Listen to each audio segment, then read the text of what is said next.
Okay, so welcome back, everyone. I hope you enjoyed Pesach vacation.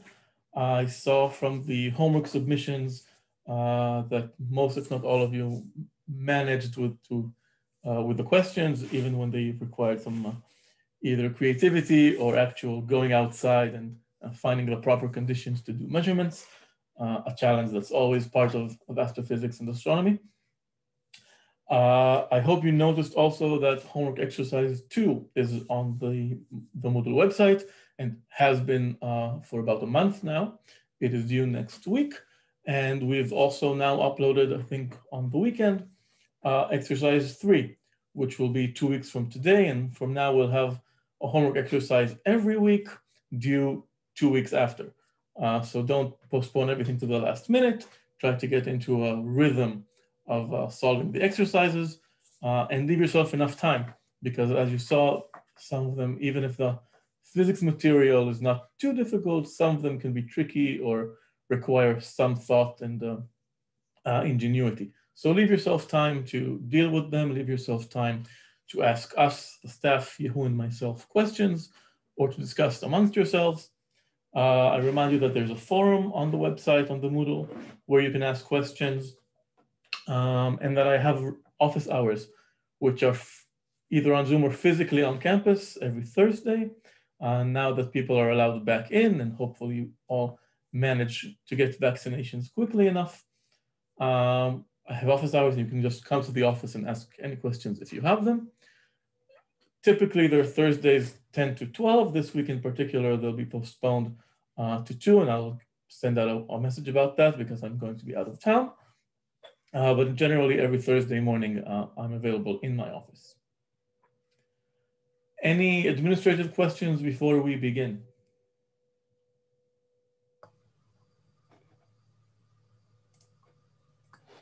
Can anyone see and hear clearly? Yes. Okay. So for the first part of the semester, which was before Pesach, we covered classical astronomy, the history from prehistory actually, until basically the physics of Kepler and Newton. So the physics was mechanics. The only force in play was gravity, Newton's gravity, once he came to formalize it. And even if we touched upon some newer results from Newton's gravity, the discovery of asteroids following comets, Lagrange points, three-body systems, some less trivial results and phenomena using Newton's gravity, the only underlying physics was just that. It was the force of gravity as formulated by Newton in the 17th century. Today, we almost start the next part of the course, which is more modern astrophysics. So the physics will become more complicated. And in order to do that, we have a small historical gap to bridge, which is from the age of Newton, from the 17th century, basically until the 20th century, just to cover the rest of physics in some sense, mostly electromagnetism and nuclear weak and strong forces. This is not a course about electromagnetism. You have plenty of courses on that. I think 2 full ones in your degree plus 1 about waves. This is not a course in nuclear physics. There is a course given on high energy particles and nuclear physics, which was given in the fall semester and will be given again. And you see some of that material as well in courses in Introduction to Modern Physics. But this is a course which uses a lot of those physical concepts and phenomena. So today's class will be dedicated to reviewing all that material, which you at the level which you should be familiar with or should have heard of someplace else. Again, you don't have to be an expert in nuclear physics or structure of atomic nuclei, but we do need some basic common ground in physics and chemistry for the rest of this course to understand what modern astronomy and astrophysics entails. And the general title for the topics that we will be covering is light and matter. Light as the main result of electromagnetic theory, and obviously the most important observing mechanism or messenger used in astronomy and astrophysics. We mostly see with light hitting either our eyes or our telescopes. Up until about 30 years ago, all astronomy was done only with electromagnetic radiation. We'll talk about other messengers, gravitational waves and neutrinos later on in the course, but almost all astronomy to this day is electromagnetic based, so light is obviously important. And matter, because once we no longer restrict ourselves to discussing about how stars and planets move, which is Newton's mechanics basically, and start talking about what they are, how they are composed, and what makes them do the things that they do, we're going to have to talk about matter. So light and matter are the central pieces of this of today's lesson. And we're going to cover some things that are usually grouped as physics and some things that are grouped as chemistry at the very rudimentary level that we will need. And the basic story goes like this. Let's move this image to the side. The concept of light and matter, of course, people were familiar with them for a very long time. And we remember this picture here on the left. It's one of the corners of the Mauro map, which we saw from the late Middle Ages and early Renaissance, symbolizing the four elements, earth, water, air, and fire, ordered from inside to the outside, representing the old classical notion of the composition of the world. The Renaissance and the scientific revolution challenged this philosophical view with experiments. We'll talk about some of the important ones, and led to a split between studies of light, which led to the notion of optics and the field of optics, and to the notion of chemistry. Both of them arose from earlier concepts and from earlier fields. Chemistry was actually a late result of what used to be alchemy.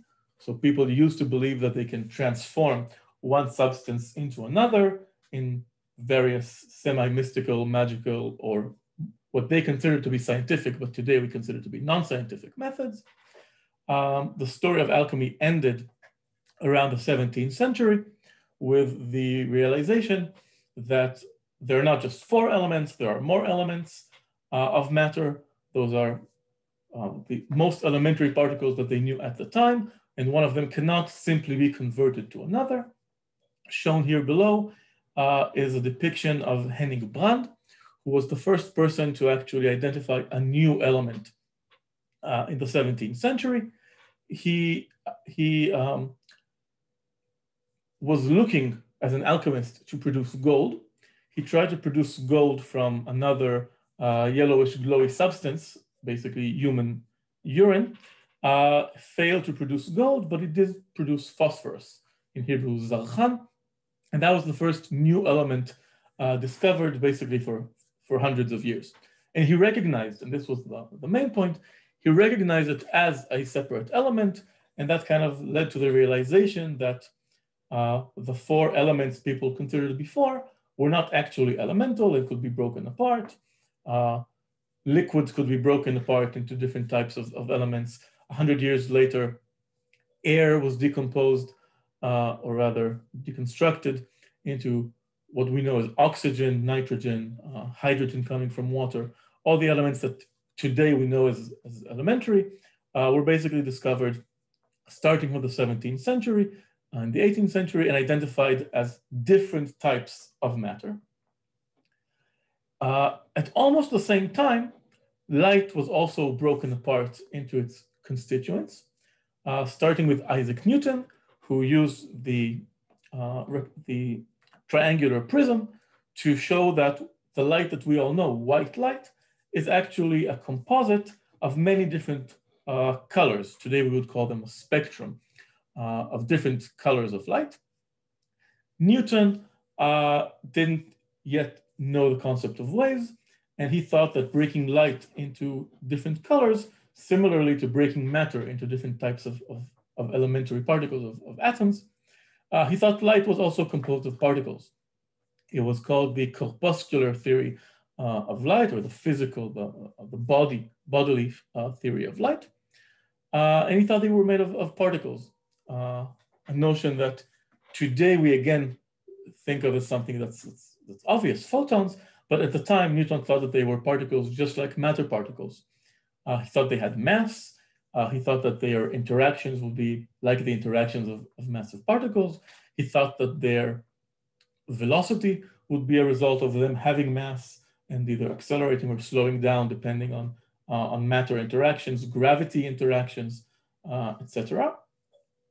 In the 17th century, in the 18th century and later 19th century, people abandoned this theory of light as composed of particles in favor of waves, a wave description, most importantly, Maxwell's electromagnetic theory of light and radiation. At the turn of the last century, between the 19th and 20th century, we started to challenge that concept as well. This is what you're familiar with as classical quantum mechanics, which established both the wave-like properties of matter together with the particle-like features of electromagnetic radiation. So light became, again, both particle and wave, and matter became both particles and waves. This is the particle-wave duality. In the 20th century, this field matured, and with breaking apart other elementary particles, discovery and breaking apart of first the proton, the neutron, today many more elementary particles, which today are grouped in what we call the standard model. So this is kind of the overview, and we'll talk about some of these properties insofar as that we need them for astrophysics today. So here we have basically what people thought about chemistry just around the turn of the 18th to 19th century. The basic treatise of chemistry by Lavoisier, considered one of the founders of the field of chemistry. We have here the list of known elements at the time. They're not organized in any particular order, which today we would consider to be the periodic table. They're just listed. They're grouped by the four main groups of elements that they thought of at the time, reminiscent of the four elements from antiquity.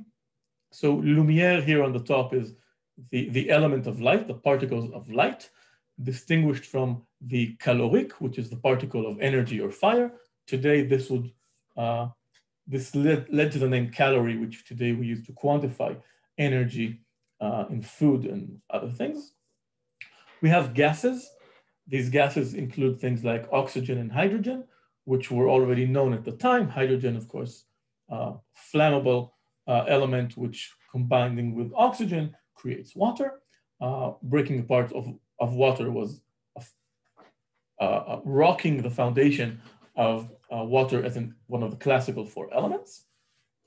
And we have other elements which are either non-metallic, like sulfur, phosphorus, discovered by Henning Brand, which you mentioned, carbon and similar elements, and a long list of metals, which were known.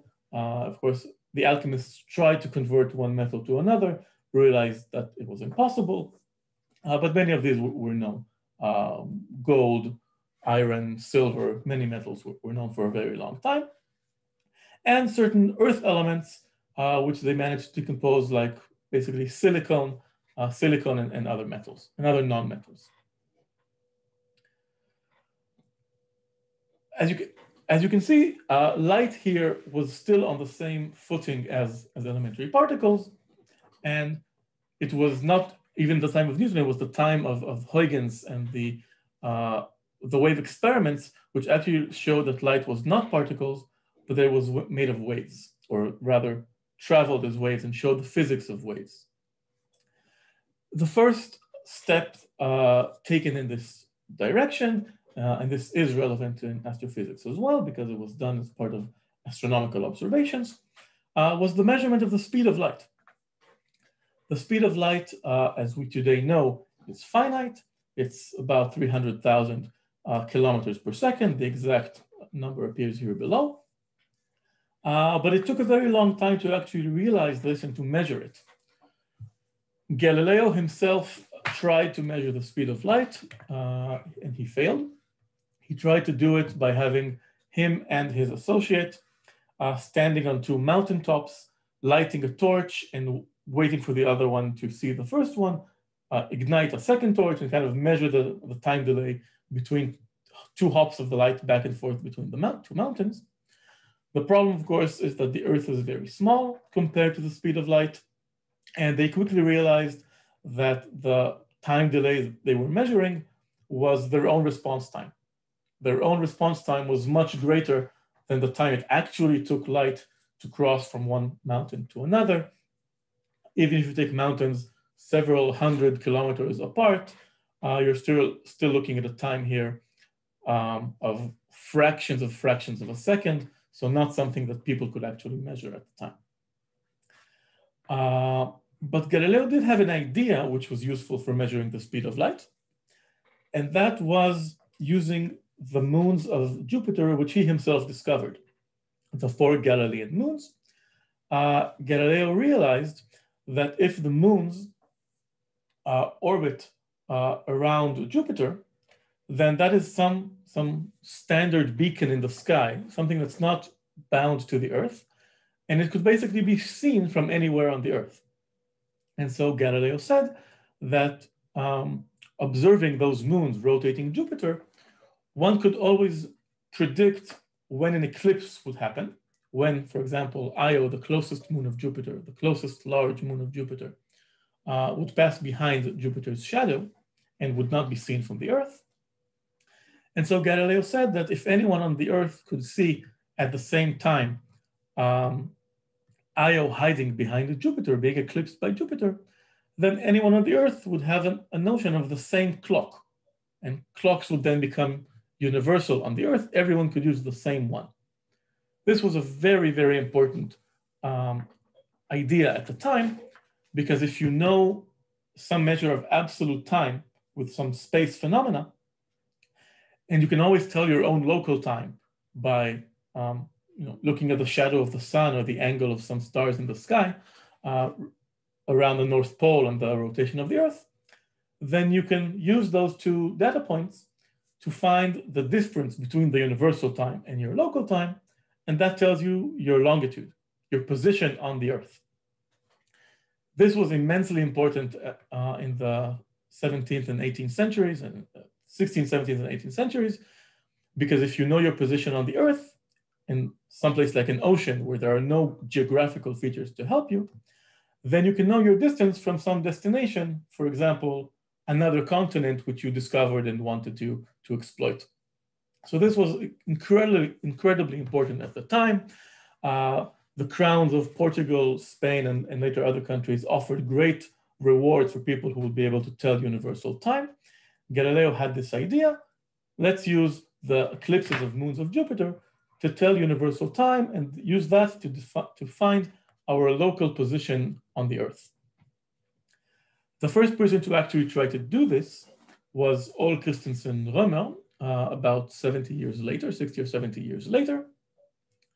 And what Rømer discovered was that the idea doesn't work. It doesn't work for two reasons. One is that the accuracy you need to actually stabilize a telescope to see the moons of Jupiter is something that technology at the time could not do on a ship. Ships were never stable enough to accurately determine angles and positions of stars in the sky, so it wasn't very useful. And he failed in doing that. But more interestingly, while he was trying to track the periodic eclipses of Io behind Jupiter, he found that the period was actually not perfect. And it's not just that it was some random noise or some error that he could not predict. It was a very nicely behaved, predictable error. It was a periodic error. And he quickly realized that the reason for the discrepancy was that when the Earth was approaching Jupiter, here shown on the left, moving from point F to point G, the Earth gets closer to Jupiter. So the light traveling from Io or from Jupiter to the Earth would actually travel a shorter distance from, say, point C to point G than it had one period earlier from point C to point F. The opposite happens when the Earth moves from L to K. From L to K, the Earth gets farther and farther from Jupiter. And so the distance dl is shorter than the distance dk. What this means is, if you take the time delay in measuring the eclipse of Io as seen between G and F, that is, you would see it quicker. The time delay between two successive eclipses from F to G would be shorter than the time delay from L to K. Because from F to G, the distance is shortened, so the time it takes light to travel that distance is quicker. From L to K, the distance gets longer, so on top of the fixed period, you have to add the additional distance light has to travel to reach you from L to K. And that's a small difference in itself, because the Earth doesn't move that fast, and the Io's period is about 42 hours. The Earth does not move much in 42 hours, but it was enough to notice that it's not as exact as he would have expected. And when you accumulate this effect over an entire half year, from H to E, so when the Earth moves half of its orbit, or in distance from Jupiter, about twice an astronomical unit, twice the distance of the Earth to the Sun, you actually get a substantial amount of time. Today we know that an astronomical unit is about 8 minutes of light. That's about the time it takes light from the Sun to reach the Earth.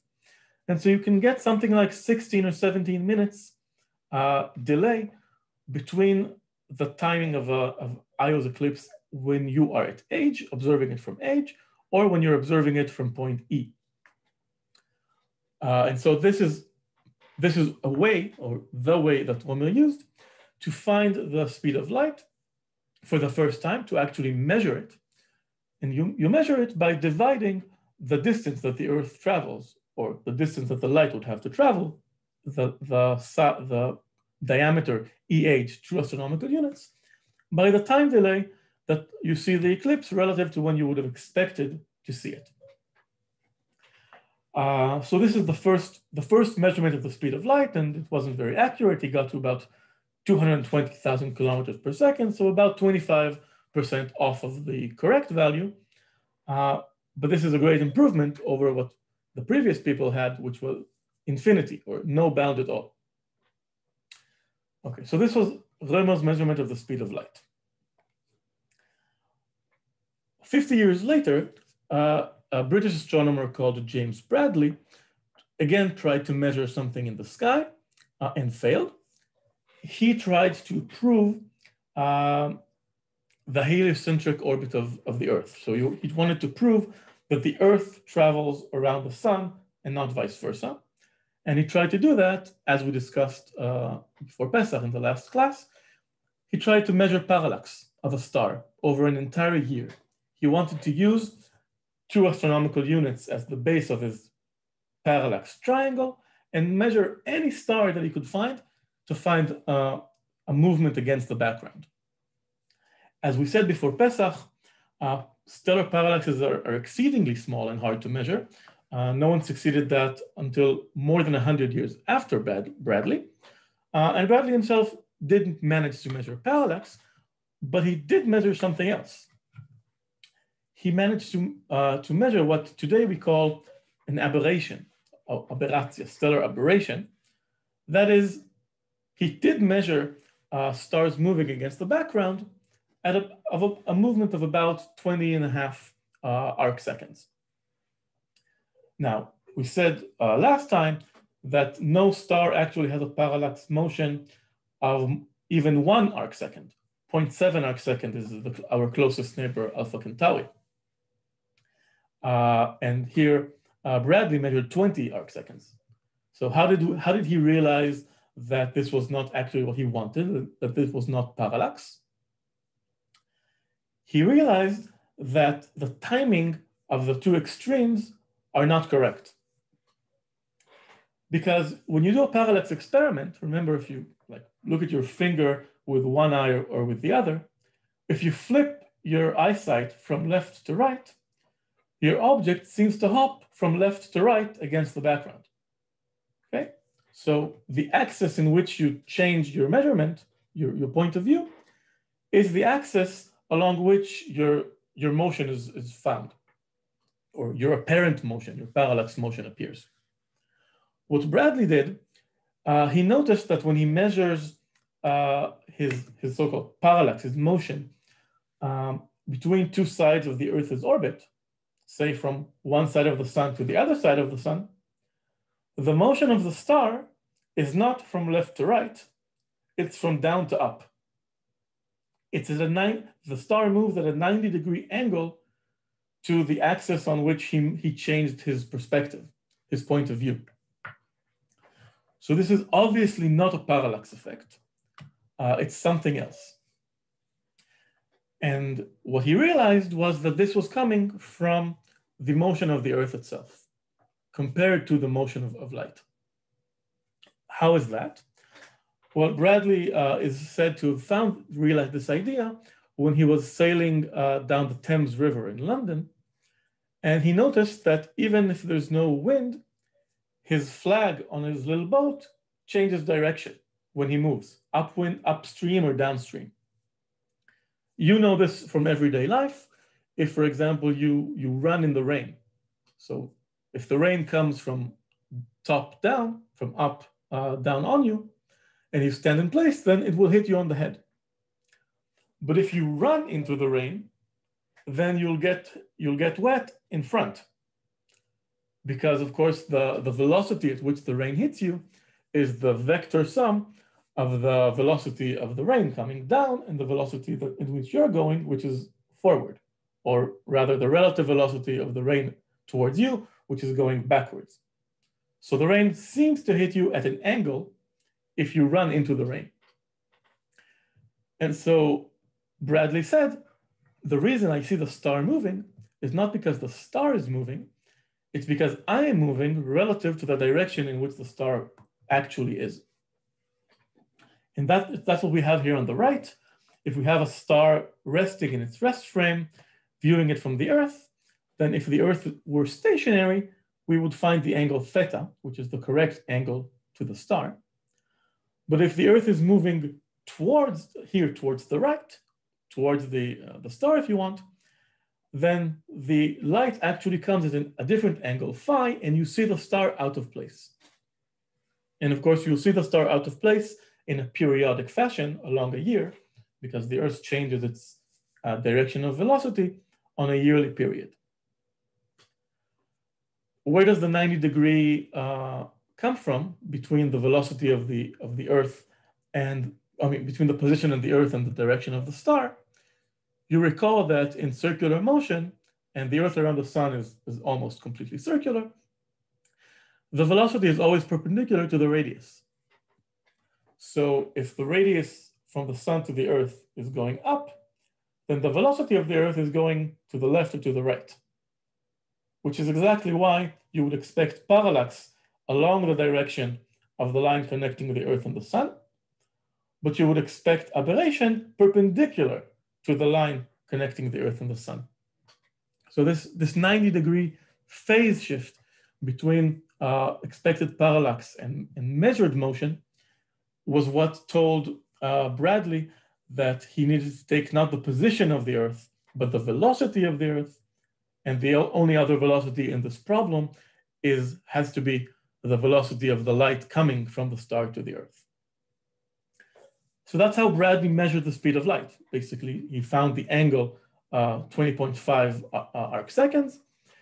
He knew the velocity of the Earth, because that's basically the omega times r. Omega is 1 over a year, or 2 pi over a year, and r is 1 astronomical unit.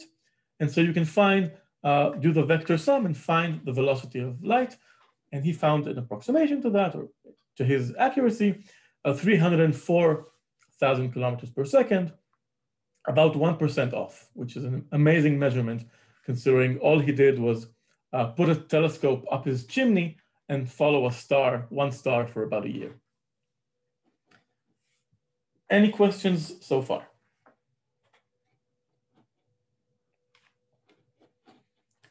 Okay, so this is how astronomy gave us the speed of light. Told us maybe the most foundational constant of nature that we now know, which is the speed of light. Not to the best accuracy at first, but much better than we had before. The speed of light still didn't tell us whether light was composed of particles or waves, because obviously particles can have a velocity as well. And to realize that we're talking about waves of light took some more experiments and observations showing wave properties of light. And I'm sure you studied some of these in either in Introduction to Modern Physics or in waves or in electromagnetic theory or in a course in waves. But they include mostly interference patterns. So light can interfere with itself. The Huygens principle, which says that light from two punctures can create an interference pattern on a screen on the other side. The famous two-slit experiment, which you can do with light. The Arago spot, which says that you can actually have light appear behind an obstacle at the center, behind some spherical obstacle, because light comes from around and interferes exactly behind your obstacle, where classically there should be a shadow. And one of the more interesting effects showing that light is a wave is the Doppler effect.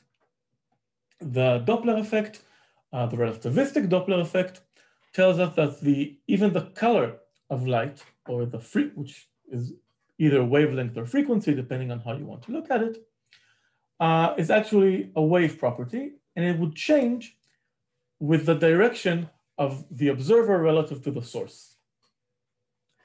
And the reason that happens is that if you have a stationary source and a stationary observer, or stationary with respect to each other, then you'd expect the wavefronts to create perfect circles, growing away or propagating away from the source.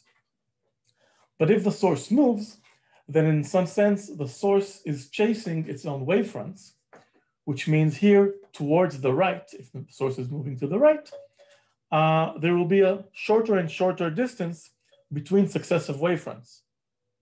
Because instead of the distance between two wavefronts being the wavelength, it would be the wavelength minus the time that the source itself moved in that time. So if t is your period and the velocity of the source is v, then you'll have some distance vt, which you'd have to subtract from the wavelength. That's in the non-relativistic approximation, just with a standard wave, but that was good enough at the time at low velocities to show that there's an effect. The wavefronts will be pushed together towards the right. So lower wavelength, higher frequency. The color would be more blue and more purple. So we often call it blue shift. Towards the back, we have the opposite effect.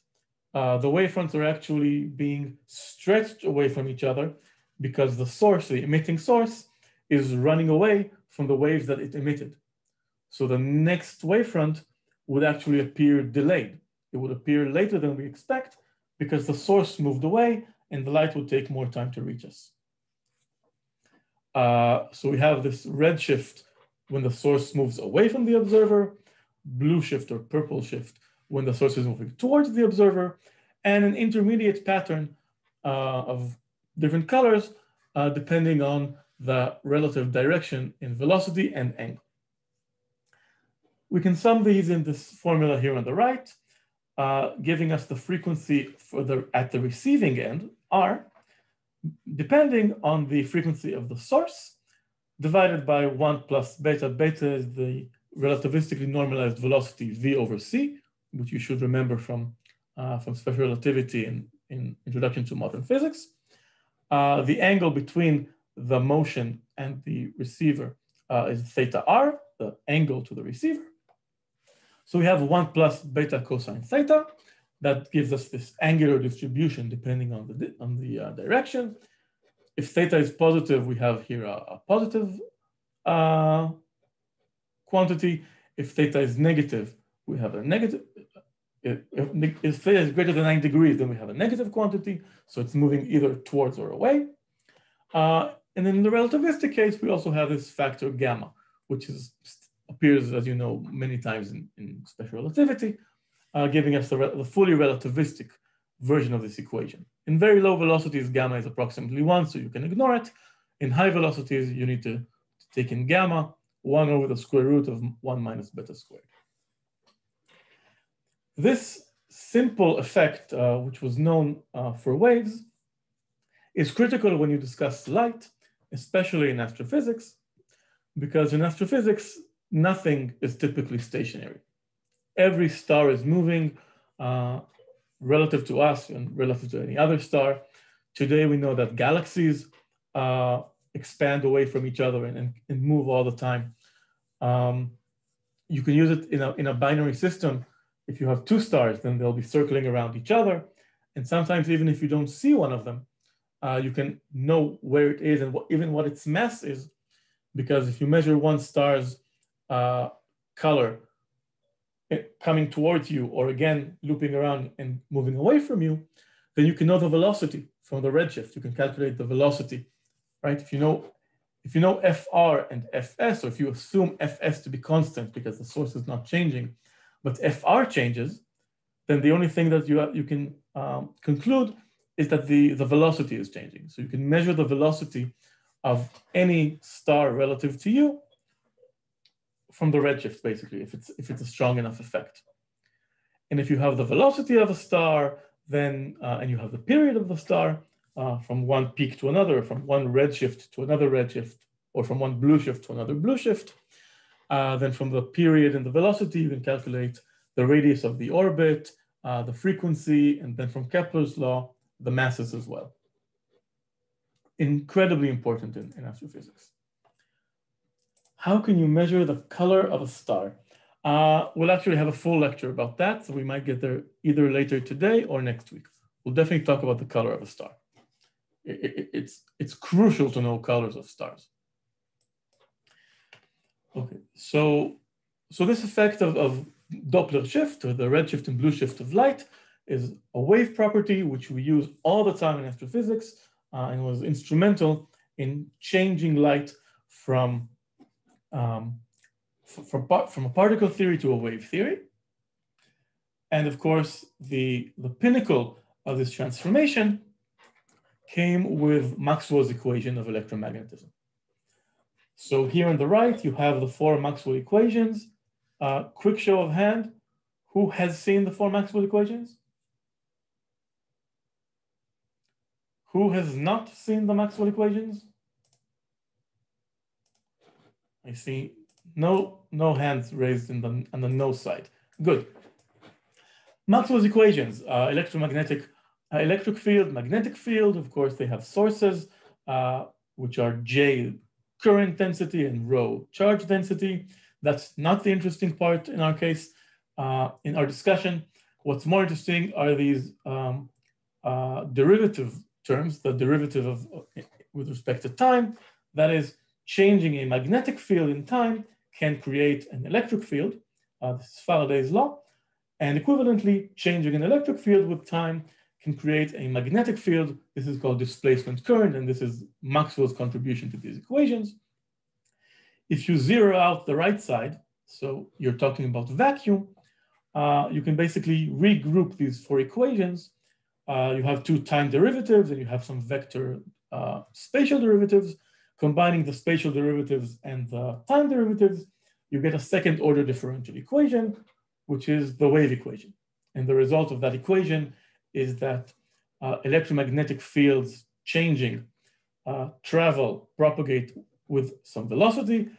And Maxwell realized from calculation that that velocity is actually the velocity of light measured by his contemporaries, and that electromagnetic radiation was in fact light, or rather that light is electromagnetic radiation traveling at a velocity c, which now we can calculate from Earth measurements. You just measure the relevant electromagnetic constants, epsilon 0, epsilon naught, and mu naught, permeability and permittivity of a vacuum, and electrodiamagnetic constants and all those things, the electric constants.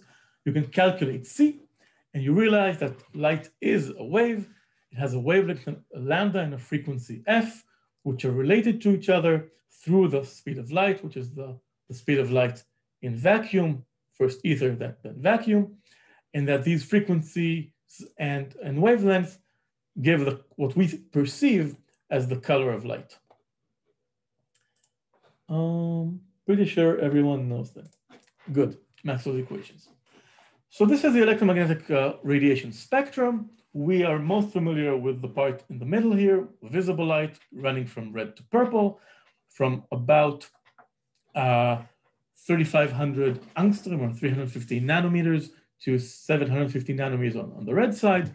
Beyond that, we have, of course, infrared, then microwave, all the technology that we use on a daily basis for cell phones, GPS, radio, and short waves, medium and long waves, and all these types of waves we are familiar with their typical wavelengths measured in either meters, kilometers, centimeters, micrometers for microwaves,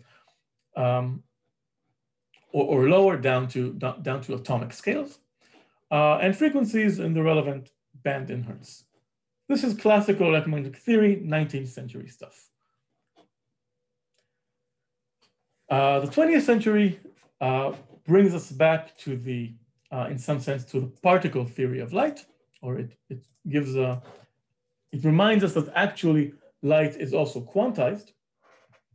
As you saw probably in the course in Introduction to Modern Physics, we have these classical experiments with light, the observation of black body radiation by Max Planck, or the explanation by Max Planck of the spectrum of black body radiation, saying that you can't, in order to prevent infinite energy or infinite power, you have to add by Fiat to the equation a quantization of light into particles called photons, and then give some statistic on how many photons you can have at a given energy, basically introducing a cutoff to black body radiation. At the same time, Albert Einstein won the Nobel Prize for explaining the photoelectric effect, which is emission of light from metals when you charge or heat them, showing again that the energy that you give to a piece of metal can produce a photon or can release a photon from the metal, only starting from a certain energy, which is the minimal energy for some electronic transition, but only do it in quanta, in discrete quanta. So light, of course, is not just a wave. It also comes in discrete quanta of particles, which we call photons. The energy of a photon can be found from its wavelength, or if you want, from its frequency, using Planck's constant h, or the version h bar divided by 2 pi. And you can also relate that to the momentum of a photon with the relation E equals pc. So Newton would have said naively that, of course, a photon is a particle, a light is a particle, everything is a particle. The velocity of light would be c, the mass of a light particle would be some m, and E would equal 1/2 mc squared for a photon. This is very different from how we see it today. We know that the velocity of light c actually means that it doesn't have any mass. It's a completely massless particle, but that doesn't mean that it has zero momentum. It still has momentum and it still has energy, and the relation between them is linear, E equals pc. Useful units when you do these types of calculations with light and matter, and at least for atomic and chemical transitions, is this magic number 12,400 angstrom electron volt, which is basically multiplying h by c in the proper units, and it allows easily to convert between energy in electron volt and wavelength in angstrom if you're talking about X-rays or atomic transitions. Shown here below, we also have what the relevant energies of different bands of light are on this plot. Visible light is typically a few electron volts, a few thousand angstrom, which means a wavelength energy of a few electron volts. Lower than visible light, we have what's called non-ionizing radiation. That means that the photons are individually not energetic enough to induce chemical changes. Right? The typical energies of chemistry, typical voltages are about 1 electron volt. Your typical, right, your standard 1.5 volt battery is 1.5 volts because it's a chemical battery, and the typical chemical bonds are on the order of an electron of 1 volt, which means the energy per transition of 1 electron through that voltage is about 1 electron volt. Lower than that, if you go to fractions of an electron volt, you can't induce chemical transitions, which means you cannot ionize atoms, and that means that typically this type of radiation is considered safe. That also explains why we expect cell phones, 5G, and all that other stuff not to mess with your DNA. It's just wavelengths which are too long and energies which are too short to actually do any chemistry. They don't do anything. This is also why in the old days of photography with actual film, people would develop films of camera in red rooms, right? In rooms which are lit with very, very orange or red light, because that's light which we humans can see. We can use it to do things, but it would not cause any chemical reactions in the exposed film. If you try to develop film in blue light is energetic enough to cause damage, and it would just ruin your picture. It would burn your film. So the difference between non-ionizing radiation at low energies per photon and ionizing radiation at high energy per photons comes exactly from that, the amount of energy per photon above or below the typical chemical bond energy. Okay, the most important regimes in this high end are going to be ultraviolet radiation, which, as we know, is dangerous. It does cause chemical changes, and if you're not careful in the sun, it's not the white, it's not the yellow light of the sun or the red light of the sun which would actually cause you any damage. It's the ultraviolet light which would burn your skin and cause cancer. And this was a big problem 30 years ago with the ozone hole, which we thankfully fixed. Higher than that, we have X-rays, which we know can even penetrate through our skin and definitely dangerous. Gamma rays, which are even more energetic, and sometimes we have cosmic rays, particles coming very energetically from the universe, even higher energies than that. We mentioned black body radiation. Again, very important in astrophysics, because these curves, which tell us the profile of power density to frequency, here we have this intensity function B, which depends on the temperature and the frequency. And at every given temperature, it gives us some profile depending on frequency, here shown in blue, the Planck profile, basically. It has a peak, and the peak is different for every temperature. So if we see it on the left, there's an obvious difference between light coming from a black body source at 3,000 Kelvin, 4,000 Kelvin, or 5,000 Kelvin. The center, the peak, would be at a different color. The intensity would be maximal, and in fact, the distribution will be different. And as I think Hodaya asked before, this is the primary way we have of measuring the color of a star. Because a star's spectrum, if we actually analyze it and with enough magnification or with enough resolution to decompose it into the different colors, not just a white dot in the sky, there will be a difference between a blue star, a green star, or a red star. The distribution of energy will be different. Most of the time for us, that's not a perceptible difference in our own eyes, because stars are very far away and very dim, and our eye is not able to distinguish color when there is very little light available.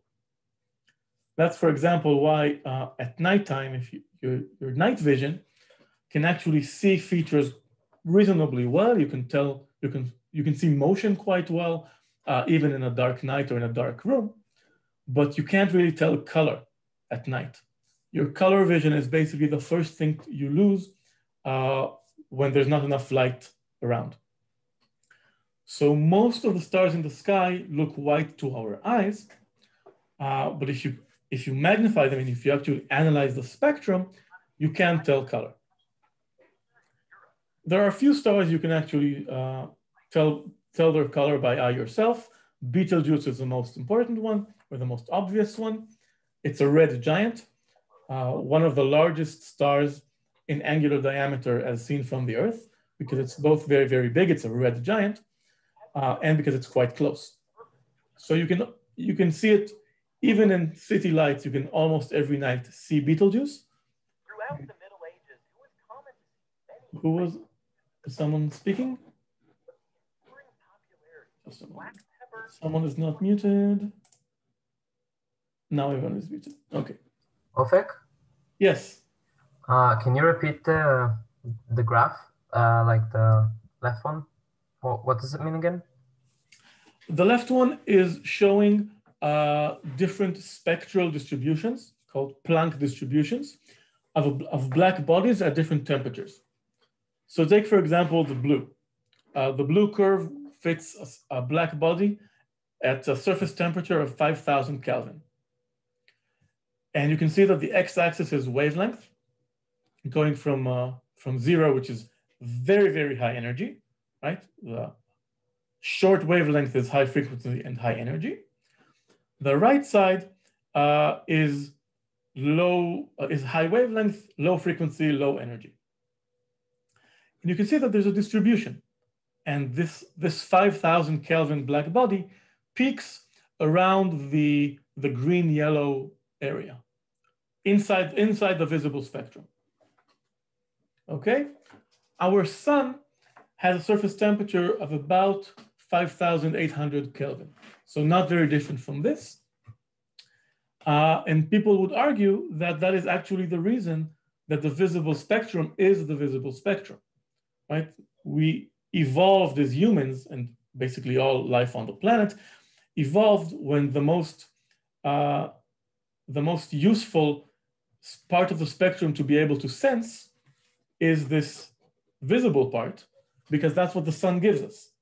If the sun gives most of its energy between blue and red, you would be wise, and it would be evolutionary beneficial to develop sensory organs like eyes that can sense light between red and blue.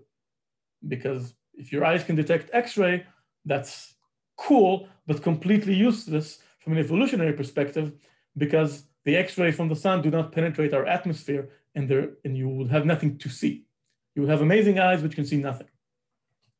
So the visible spectrum is basically around the peak of the black body, which is our sun, or an approximate black body, which is our sun, about 5,000 or 5,800 Kelvin.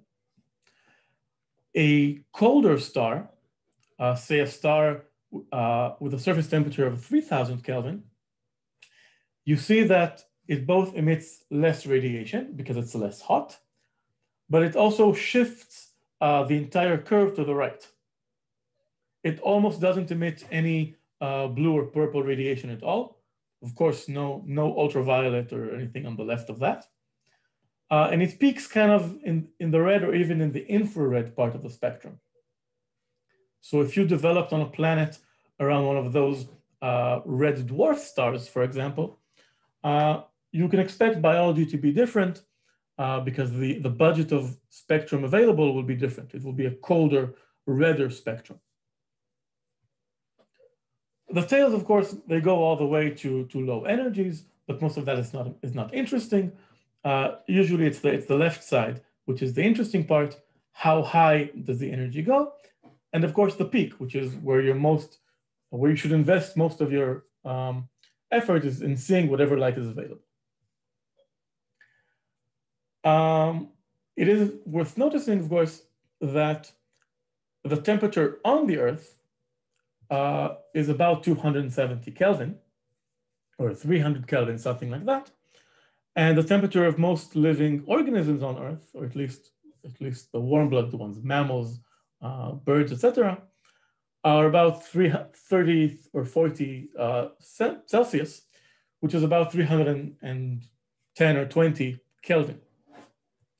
So that would, of course, bring this curve even further to the right, down and to the right. That means most animals on the Earth emit basically an infrared. So night vision is typically infrared vision, and animals which want to be able to see other animals at night, say hunting animals or predatory animals, will be wise to develop infrared vision.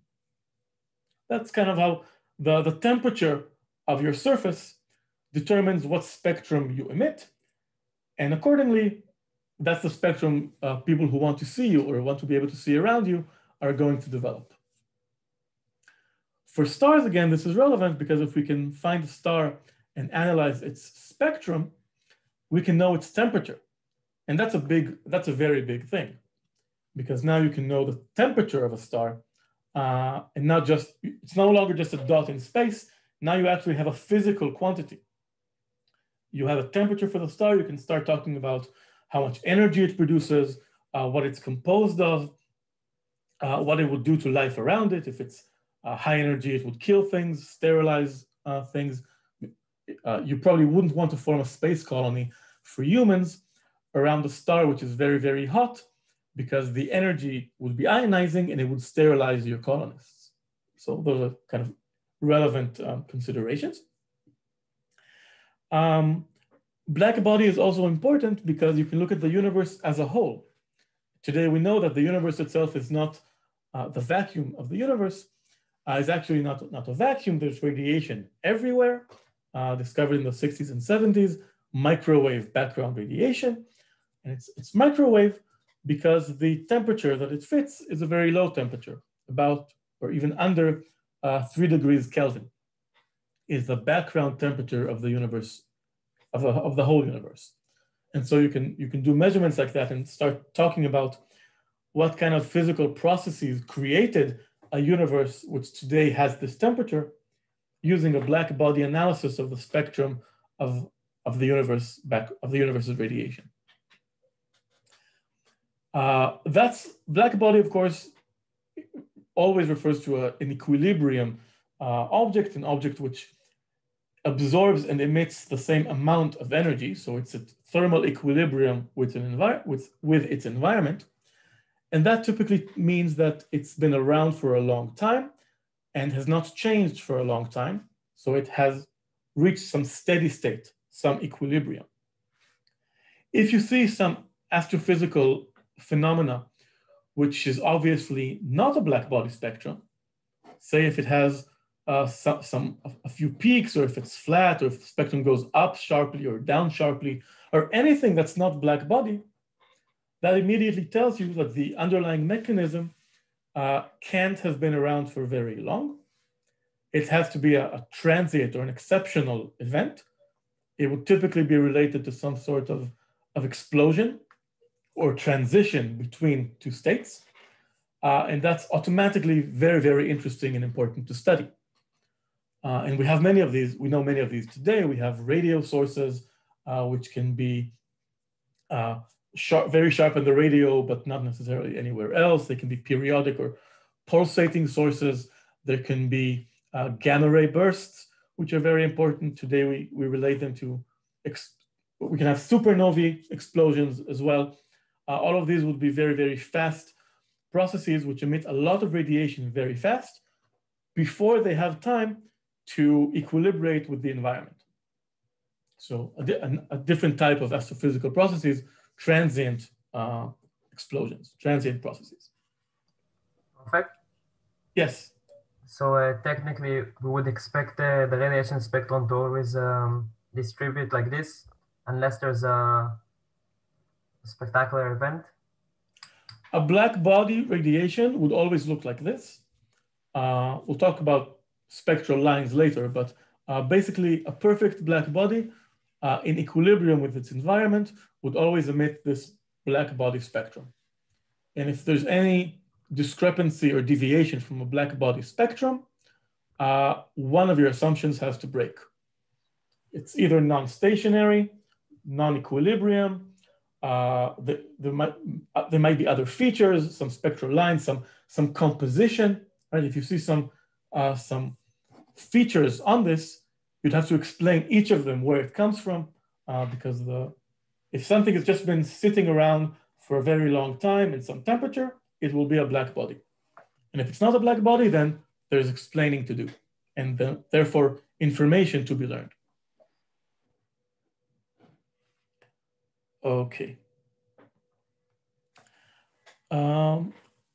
Okay, that's it for light for now.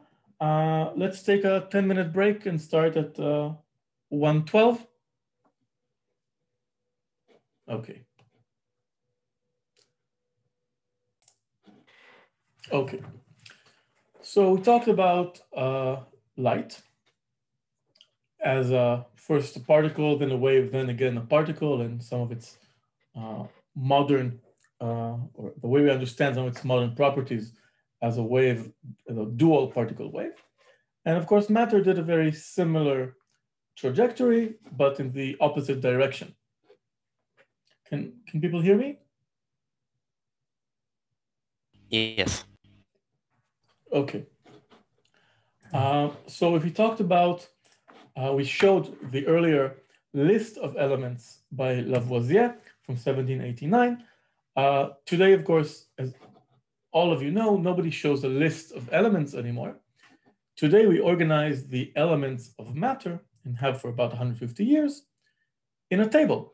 The periodic table of the elements, first designed by this guy here, Dmitry Mendeleev. It was not full at the time. At the time, there were only about 60 elements known. Today, we have over 100. So the table had many, many holes in it. But Mendeleev realized the structure that the different elements exhibited, basically the periods that the different elements exhibited. For example, he noticed there was a class of gases, which today we call noble gases, here on the right side, helium, neon, argon, krypton, xenon, radon, the stable noble gases, which do not participate in any chemical interactions, and you don't find them in chemical compounds. They have increasing atomic mass. So helium is the lightest noble gas per atom, then neon, argon, etc. But they didn't, chemically, they behaved the same. The masses are different, but so they're obviously different gases, different elements, but the properties are the same. They're all noble, they do nothing. Similarly, he noticed that different types of gases like fluorine, chlorine, bromine, and iodine, here on the next to last column, the column one left of the rightmost column, they all have different masses per atom, but they behave chemically in a very, very similar fashion. Namely, they typically participate with one chemical bond per atom, and they would form chemical compounds, oftentimes with some element from the first column here on the left. So we ignore helium for hydrogen for a moment, but lithium, sodium, potassium, etc. Active metals, we would call them today, typically appear in the same form in nature. In room temperature, they will be solid metals. They will be very active, which means if you throw them in an environment of oxygen, or if you throw them in water, you'll see that they start to shine and buzz around and create a chemical reaction. And you can easily compound one of these first column elements with one of the next to last column elements and create what we know in everyday life as salts. For example, sodium here, Na, one atom of sodium and one atom here on the right of chlorine, NaCl, is just your basic everyday table salt, which you use for food. But you can replace the chlorine with fluor and get a similar substance, NaF, or you can replace the sodium with potassium, ashlegan in Hebrew, and you get KCl or KF or any of these types of elements. They're almost interchangeable chemically. The properties are similar. And so Mendeleev organized them in a table, which is periodic. Properties change from left to right, but then when you finish a row and you go down to the next row, you kind of start repeating the behavior that you passed before. Today we understand the structure as coming from the electronic structure of the different atoms. So today we understand that the atom has a nucleus, which is where the protons and typically also neutrons are cramped together. It's a very, very small nucleus. That's where all the positive charge is and most of the mass of the atom. But the electrons are around the nucleus and they come in kind of shells that go in from inside to the outside. And when you increase the number of electrons in an atom, you typically fill up those energy levels or energy shells from the bottom up. So here it's shown graphically in German. The principle is called the Aufbau principle. Aufbau basically means bottom up. So you fill up from the bottom up as you increase the number of electrons. In a neutral atom, the number of electrons is equal to the number of protons. So the higher the atomic number, the more protons you have in an atom, the more electrons it will typically have. And so you'll be filling up more and more levels from the bottom up.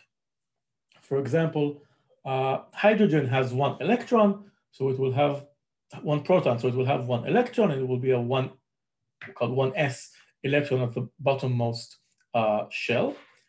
For hydrogen, there's only one shell because there's only one electron. So the outermost shell has one electron. If you go on to the next, you see lithium here is atom or element number 3. It has 3 protons. So filling up, you'd have 1, 2, and then a third proton a third electron will have to occupy a new shell. That's what I wanted. Sorry. You have to multiply all of the numbers of electrons per each shell by 2 because of spin. So that means that hydrogen will have 1 in the bottommost shell. Helium will have 2. It will fill up the bottom shell. And then the third electron for lithium will occupy the next shell up, the second shell, or the second energy level. That means that for an outside observer or another atom interacting with the lithium, it basically looks like hydrogen because the inner shells are completely full. So they mask whatever positive charge was in the middle. The residual charge looks like just a charge of +1 and an electron circling around it. So lithium chemically would behave in much the same way as hydrogen does, with just one called a valence, one external electron. Sodium, again, would behave in the same way. You would fill 8 possible electron states on the second shell, and the sodium, the 11th electron, would open up the third shell. And so it will behave with one electron in the outermost shell, and it would behave similarly to lithium, similar to hydrogen. On the opposite side, the noble gases are noble because their outermost shell is completely full. There's no surplus electrons, and there's no deficit of electrons. So there are no electrons to participate in any chemical interactions. Going one to the left, these gases here, fluor, chlor, etc., are missing one electron in the outermost shell. And so naturally they would bond with first column elements who have a surplus of one electron in the last shell. Typically, it would involve an electron basically drifting from one of these left atoms to one of the right atoms. And this will create a crystal structure with electrons and atoms sharing an electron between them. Okay. Looking further down, after Mendeleev kind of constructed the periodic table without knowing about electrons, electrons were only discovered 30 years after him. So he knew nothing about electrons or about the reason, the mechanics for these shells looking the way that they do. But people with the beginning of quantum mechanics did kind of look into it and try to analyze what was creating this structure.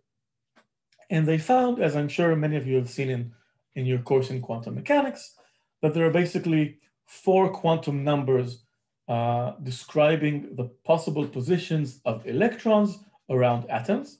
That is, in a spherically symmetric electric potential with a positive charge in the middle, spherically symmetric, and then you just solve the Schrödinger equation, time independent, and find what your possible solutions are.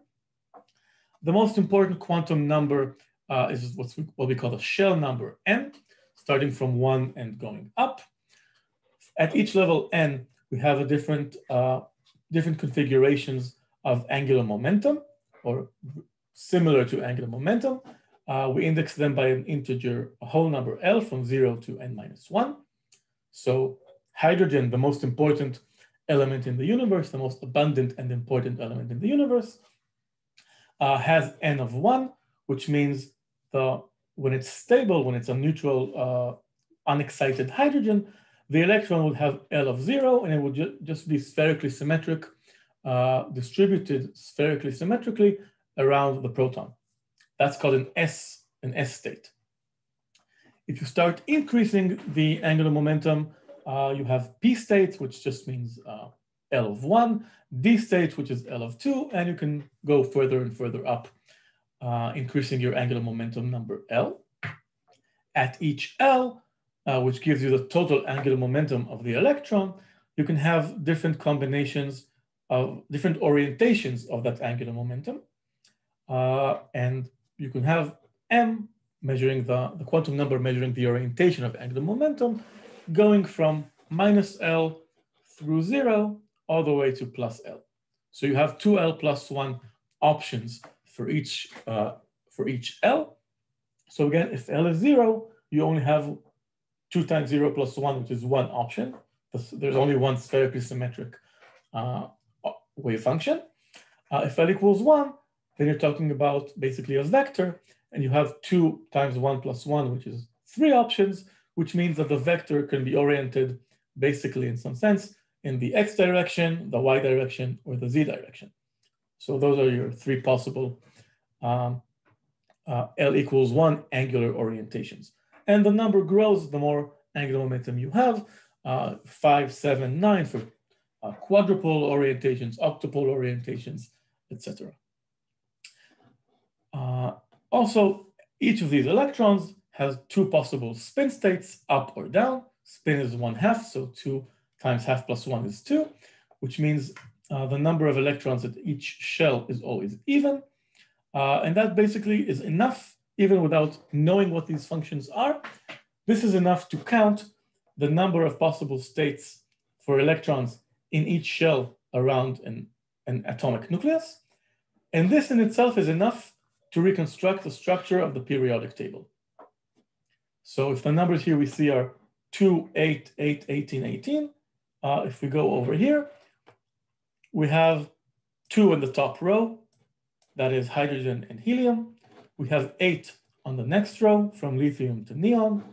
Then again, sodium to argon is another 8, now 18. And all of these different atoms we just understand as being the number of electrons matching the number of protons and the number of electrons having to fit the number of available electronic states. So those quantum numbers tell us basically what are the options to squeeze atoms and electrons in different positions in the periodic table. And that is basically all of 19th century chemistry.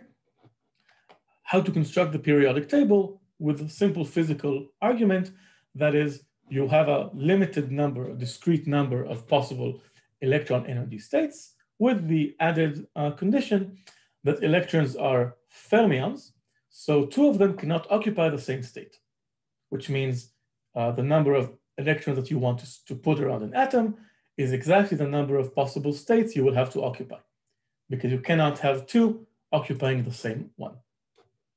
Is that clear? Is that new to anyone? Okay, better than last year. These are some of these energy levels, the wave functions of the hydrogen atom. By hydrogen, of course, now I mean not only hydrogen. We understand that it's really the spherical symmetry of the potential which determines the solutions to Schrödinger's equation. So any spherically symmetric potential will behave in the same way. Hydrogen is, of course, spherically symmetric. There's just one proton in the middle. But we can think of lithium or sodium or potassium as also being spherically symmetric to the outmost electron, because all of the protons are in the center. They're surrounded by a spherically symmetric cloud of electrons, because all of the energy levels up to the outermost one are completely full. So it's completely symmetric again. And then we see that basically all of these energy states or energy functions, wave functions, will be solutions of the, or eigen solutions of the spherically symmetric potential. So 1, 0 is, of course, not interesting. It's just a sphere, spherically symmetric. But we see that the n numbers determines the number of nodes in the radial direction. The L number determines the angular complexity, 0 being spherically symmetric, 1 giving it some vector or some linear orientation in some direction, 2 giving it a quadrupole structure, 3 being an octupole, so the number of angular nodes grows as we increase the number L. And at the same N and L, M gives us, removes the degeneracy between different orientations. So we have basically the leading or the most important spherical wave functions presented here in a graphical sense. And on the bottom, given the actual full solution of Schrödinger's equation, or in this case, the Laplace equation for the radial and angular part, with the numbers N, L, and M coming in, with the YLM spherical harmonics, and the Legendre polynomials or any other functions you like to solve, to use function family to solve Laplace's equation. Any questions? Okay. Going deeper into the atom, we reach the nucleus. So far, we talked about the periodic table, which was 19th century physics, and it gave us what we now understand to be the electron distribution around the nucleus. The nucleus itself, the different nuclei themselves, can also be organized in a periodic fashion or in some sort of table describing the structure and the properties of different atomic nuclei. And this is one of those example plots of which nuclei we usually deal with. The number of protons is here given on the horizontal axis, starting with 0. And the number of neutrons is on the vertical axis, also starting with 0. Obviously, 0, 0 is not a real element. There's nothing there. But you can have both 1, 0, which is 1 proton, no neutrons, and that's just standard commonplace hydrogen, the most abundant element or nuclei in the universe, nucleus in the universe. And you can have 0, 1, which is no protons, just 1 neutron. This will be a free neutron, which is not very common because it is unstable.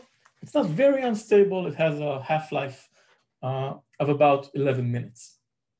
So it doesn't automatically decompose or disappear. It takes a few minutes, but you don't often find neutrons floating around on their own in nature, as opposed to hydrogen atoms.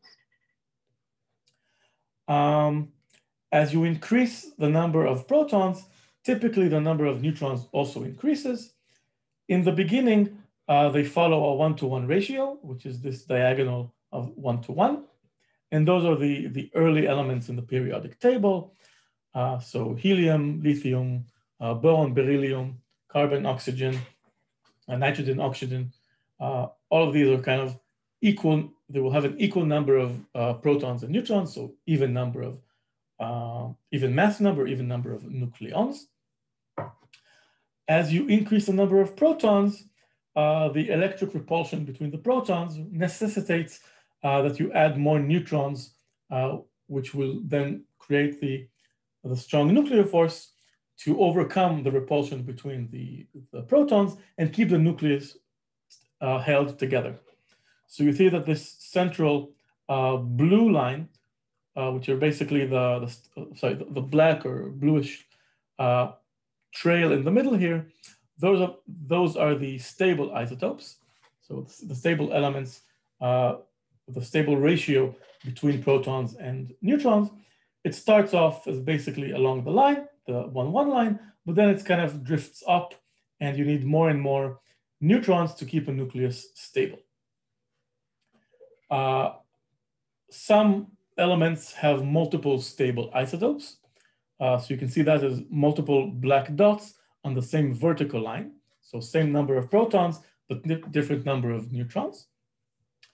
Carbon, for example, the sixth one here, carbon has both C14 and C12 as very common stable isotopes. C12 is the standard carbon and C14 is an unstable isotope, slightly less stable. It has a half-life of several thousand years. I saw a question. What does it mean for the nucleus to be stable? Most of the material we are familiar with, and this is, of course, one of the results of modern chemistry as opposed to alchemy, is that elements do not change from one to the other. Elements remain the way that they are. You cannot turn gold, or you cannot turn lead into gold, because it changes the nucleus. It changes the number of protons in the nucleus, and that's a very, very hard thing to do. Typically only done in a stable fashion inside stars with proper conditions. So that means that nuclei are typically not created on Earth, for example. And so most of the elements that we see and most of the matter that we see is stable. But it is possible to group together a bunch of protons and a bunch of neutrons into a nucleus, which will not be stable. It will have different types of decay modes, which will be different forces or effects or interactions, typically either the strong nuclear interaction or the weak nuclear interaction, which would cause the nucleus to decay or to break apart into some other type of nucleus. And this was actually a discovery, non-stable nuclei, or what we call today radioactive nuclei, of this woman here on the left, Marie Curie, first woman to win a Nobel Prize, only woman to win 2 Nobel Prizes. Here pictured with her husband and daughter, both of whom also won Nobel Prizes. Marie Curie discovered that certain nuclei, in particular, she discovered the element of radium, called after its radioactivity. After some time, they break apart. They emit some particle, they decompose into 2 smaller nuclei. That's one of the most common ways for a nucleus to decompose. Here, for example, we have 4 different types of reactions that a nucleus can undergo. Alpha decay, going here to the 2 to the left and 2 to the down, means that a nucleus emits and shoots off an alpha particle. An alpha particle is a nucleus of helium. So So it's 2 protons and 2 neutrons, which means it would move 2 steps down and 2 steps to the left of where it was on the periodic table, on the isotope table. For example, we have this, let's find one that's nice. Here, let's take this yellow point here, just one above the black isotope. This yellow isotope, we can see from the legend, has a half-life of between 12 days to a year. That means that if you have some pile of this nucleus lying around, or these atoms lying around, within some time between 12 days and a year, half of those atoms will decay. Half of those nuclei will change to another type of nuclei. And it appears that if you take this yellow point, where's my mouse? There. It will most likely move 2 steps to the left and 2 steps down, and you'll reach this stable isotope. So in this case, it's a nucleus decomposing by emitting an alpha particle until it reaches something stable. Other types of decays can be beta minus or beta plus. Beta minus here you see is moving down and to the right. So it's reducing 1 neutron and increasing by 1 proton. How does that happen? A neutron decays into a proton. The mass is almost the same. The excess mass goes to a new particle. To preserve charge, because the neutron is neutral and the proton is positive, you need a negative charge. So that particle will typically be an electron. And beta radiation is basically electrons being released. Beta minus is just a regular electron that leaves the system. That's beta radiation. It doesn't happen on its own because you have to also conserve other nuclear numbers. And so this beta decay will also involve the release of an antineutrino. And that's where neutrinos come from. A neutron decaying into a proton and an electron and a neutrino or antineutrino. So that's how, for example, a nucleus like this green one here, a nucleus to the left and up of the stable nuclei can decay towards the right and down towards the stability strip by emitting electrons or by converting neutrons into protons while releasing electrons. An opposite process, which is very, very important in astrophysics, is beta plus decay. That is when a proton absorbs an electron, or alternatively emits an anti-electron, a positon. So the proton sends its positive charge off with a positon, remains neutral, so it becomes basically a neutron, and releases a neutrino or antineutrino. So the number of protons goes down by 1, the number of neutrons goes up by 1. This is a very important process because if we look at this table overall, this plot overall, we see that hydrogen, the most abundant element in the universe, its most abundant isotope is just 1 proton, no neutrons. But to go to the right in the number of protons, we also need to go up in the number of neutrons. We can't just keep adding protons together and expect to go to the right in this isotope table, because there are no stable isotopes there. The electric repulsion between protons would break the nucleus apart. We have to convert protons into neutrons. We have to enrich the number of neutrons in the nucleus if we want to create higher and higher elements. That means that, for example, our sun, which converts hydrogen into helium, has to do that by first converting some of its protons into neutrons. And in fact, it will first create the second isotope here, which is hydrogen with an extra neutron, so 1 proton and 1 neutron. It's called heavy hydrogen or deuterium, because it has 2 nucleons, and that involves both capturing 1 proton with another proton, but then one of them beta plus decaying into a neutron. So these are types of transitions that you can that happen with nuclei. Some of them are more common, some of them are less common, and that's related to, again, the beta decay is a weak nuclear interaction. Alpha and other decays are strong nuclear interactions.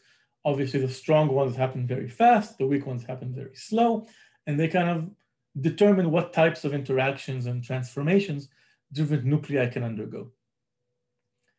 The left side typically would tend to grow towards the right, so it would go through transformations which would allow, under proper conditions, to grow the nuclei. That's called fusion.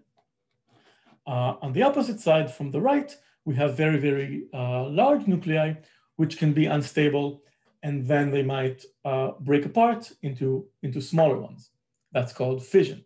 For example, an atomic bomb uses either uranium or plutonium, which is this column here is uranium. Uranium has several stable or semi-stable isotopes, but you can break it into smaller ones. And that's another radioactive decomposition, which creates smaller nuclei and releases energy. Any questions? Where is the stronger bomb in there? What is what? Where is the stronger bomb? What's its name? Hydrogen bomb? Hydrogen bomb, yeah. A hydrogen bomb is here on the left. It converts deuterium into helium. It's not actually a hydrogen bomb, it's a deuterium bomb. The hydrogen to deuterium conversion is a beta process. It's a weak nuclear process, so it takes a very, very long time. And if you build a bomb, you don't want things that take a very long time. So it's actually a deuterium bomb, which is why to create it, you would need heavy water, which is water with deuterium instead of hydrogen, or at least with a lot more deuterium than its normal abundance in nature, because all hydrogen has some deuterium in it, but typically very little. If you look at the table of elements, the periodic table, the low number here is the average mass per atom. And you can see that it's almost never an integer number. The reason that it's not an integer number, just the number of protons plus the number of neutrons, is because you have typically different types of isotopes, different atoms or different nuclei with the same number of protons, but varying number of neutrons. And so you have to average out. So for example, hydrogen, you see that the average nuclear mass is 1.008. That means basically 8 out of 1,000 hydrogen atoms or something of that order will have slightly more, maybe one more neutron. Okay, you also have to factor in the mass of the electrons when those numbers are so small, but it does tell you that some of the hydrogen will actually be deuterium. And there's also another isotope, which you can see in the table. Hydrogen actually has this yellow isotope on top here, which is tritium. That's a mass of 3 because it has one proton, which makes it behave chemically like hydrogen, but 2 neutrons. So it has a mass of 3.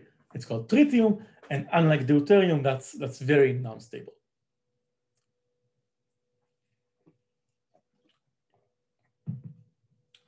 Here on the right, you have a kind of a zoom in on the left corner, so it's maybe easier to see. A neutron, which is somewhat unstable, about, like I said, about 11 minutes of a half-life. Hydrogen, deuterium, tritium, then multiple versions of boron, beryllium. Finally, 6 is carbon. So this will be, the 6th column here will be carbon. Carbon 12 is the most stable one. It's on the 1-to-1 stability ratio line. Above it is carbon 13, which is also quite stable, but above it, wait, maybe I'm in the wrong element here. 1, 2, 3, 4, 5, 6. Sorry, this here will be carbon 12, carbon 13, and then in red is C14, carbon 14, with a half-life of about 5,000 or 6,000 years. A very, very useful isotope in what's called carbon dating or radioactive dating used in archaeology and in history studies, because you can measure from the ratio of carbon-14 to carbon-12 in your specimen how long ago it was created by comparing isotopic abundances. And you have a question about this, I think, both in the tutorial and in the homework. Okay. So other than what we described and could be described as spontaneous radioactivity or spontaneous processes changing one nucleus to another on either a short or long time scale, we also mentioned a nuclear bomb, and that's just one case of nuclear energy production, which can be done also fast. It can be done, you can instigate it, and that's a discovery of Marie Curie's daughter that you can depicted as a baby on the previous slide. You can actually induce radioactive processes. For example, if you bombard one of the isotopes here on the right side, the upper right side, if you bombard it with more neutrons, it will grow farther away from the stability line or from the stability curve, and then it will either decay down or decompose into separate nuclei. So you can kind of create the processes of decomposition and fission in this way. And it also gives you a lot of energy. How much energy does it give you? For that, we have the average binding energy plot per nucleon. Here we have on the horizontal axis the number of nucleons in the nucleus, from hydrogen at the very, very bottom, all the way to, as you can see, different isotopes of uranium on the right side, about 240 nucleons per atom, which is about 90 to 100 protons, and the rest in neutrons. The number of neutrons grows the further you are to the right on the isotope table. And what's interesting to see here is that you have a curve which goes very, very steeply up at first. There's a minor bump, but then it basically goes up, reaching some peak. It's called the iron peak or the nickel peak, and then going back down towards the right, slowly towards the right. Now, if you remember from Introduction to Modern Physics, or from elementary school, or from wherever you learned that E equals mc squared, that actually means that you can convert, in some sense, mass into energy, or you can release the energy stored in some matter in the form of mass by reducing the mass, and the surplus is released as energy, which can be kinetic energy, heat, or radiation, or any type of energy coming off of a system. That means that if you have a nucleus, typically, you have very, very strong forces binding it together. The protons and the neutrons, typically the strong nuclear force. You also have forces trying to tear it apart, like the electric forces between the protons. And basically, by being bound together in a very, very tight space, approximately 10 to the minus 15 meters across, a lot of energy is stored in the nucleus. It's binding energy. And if you recall from our last class before break, binding energy is negative, right? Binding energy means that the net energy your particles have relative to infinity is negative. If it were positive, if the kinetic energy were more than the potential well, particles would be free, they would be on hyperbolic orbit, and they would shoot off to infinity. So if something is bound, the energy is negative. And so there's some energy keeping it together. If you then take them apart or do some transformation, in this case, if you manage to increase the binding energy on the left side, that's fusion, or on the right side, fission going to the left. If you increase the binding energy on average per nucleon, or if you increase the binding energy in total for the nucleus, what you're doing is you're actually making the potential well more negative. Binding energy is negative.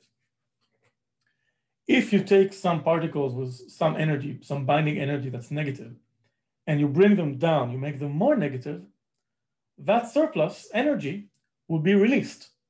And that's the E equals mc squared that you gain. Your mass goes down of the nucleus. The energy, the binding energy goes down, and the surplus goes out as free energy. And the most beneficial jump you can make is from hydrogen, basically climbing up to helium, as you can see here. Hydrogen is at the very basic minimum. We can normalize that to be the 0, and you can get almost 7 mega electron volts per nucleon if you convert hydrogens, 4 hydrogens, into 1 nucleus of helium. You can't do it all at once. Like we said, you have to first convert 2 of those hydrogens, 2 of those protons into neutrons. So you have to get 2 hydrogens to convert into a deuterium, then 2 deuteriums into helium-4, or any other process in between using helium-3 or hydrogen-3. It's a long process, or could be a long process. But the energy gain is amazing. You get 7 mega electron volt per nucleon. Recall that we said chemical interactions are about 1 electron volt per electronic transition. Typical chemical reactions release 1 electron volt per instance of transition or of reaction. In nuclear reactions, we have about 1,000,000 times more energy per reaction. So if we can actually make this a fast and efficient process, we can release lots and lots of energy. And of course, this is what the sun and what stars do. Stars convert hydrogen to helium in a long process, which releases a lot of nuclear energy. So climbing up this plot on the left side is fusion. You fuse small nuclei together, gaining a lot of energy by increasing the binding energy, or rather, making the binding energy more negative, so reducing the binding energy. The opposite side is an atomic bomb, which breaks uranium apart. That means that going from the right to the left, you want to go up. So you break uranium into 2 smaller nuclei. Each of them will be further to the left on this plot. So we'll have an average binding energy which is stronger than uranium, and the excess energy that you have will be released in, as you can see here on the left, in a nuclear explosion. Okay, a nuclear explosion if you do it fast, or a nuclear energy reactor if you do it slowly and in a controlled fashion. And more of the world's energy today is produced in this manner, in breaking apart uranium into smaller elements. The middle part here around iron, so basically all of the nuclei which have approximately 56 to 60 atomic number. So that's isotopes of iron, isotopes of nickel, and isotopes of, I think, chromium are stable. They're at the minimum of the potential. Well, you cannot decrease the binding energy any further. So in the nuclear sense, you cannot produce energy from them. Nuclear processes will typically end either going from the left to the right until they reach iron, or moving from the right to the left again until they reach iron. When stars start producing iron and can't do anything with it, they quickly die. And we'll talk about that when we discuss stellar evolution and supernovae. Basically, the entire life of stars is the left side of this plot, fusing smaller elements into heavier ones and releasing the energy in the process. Any questions?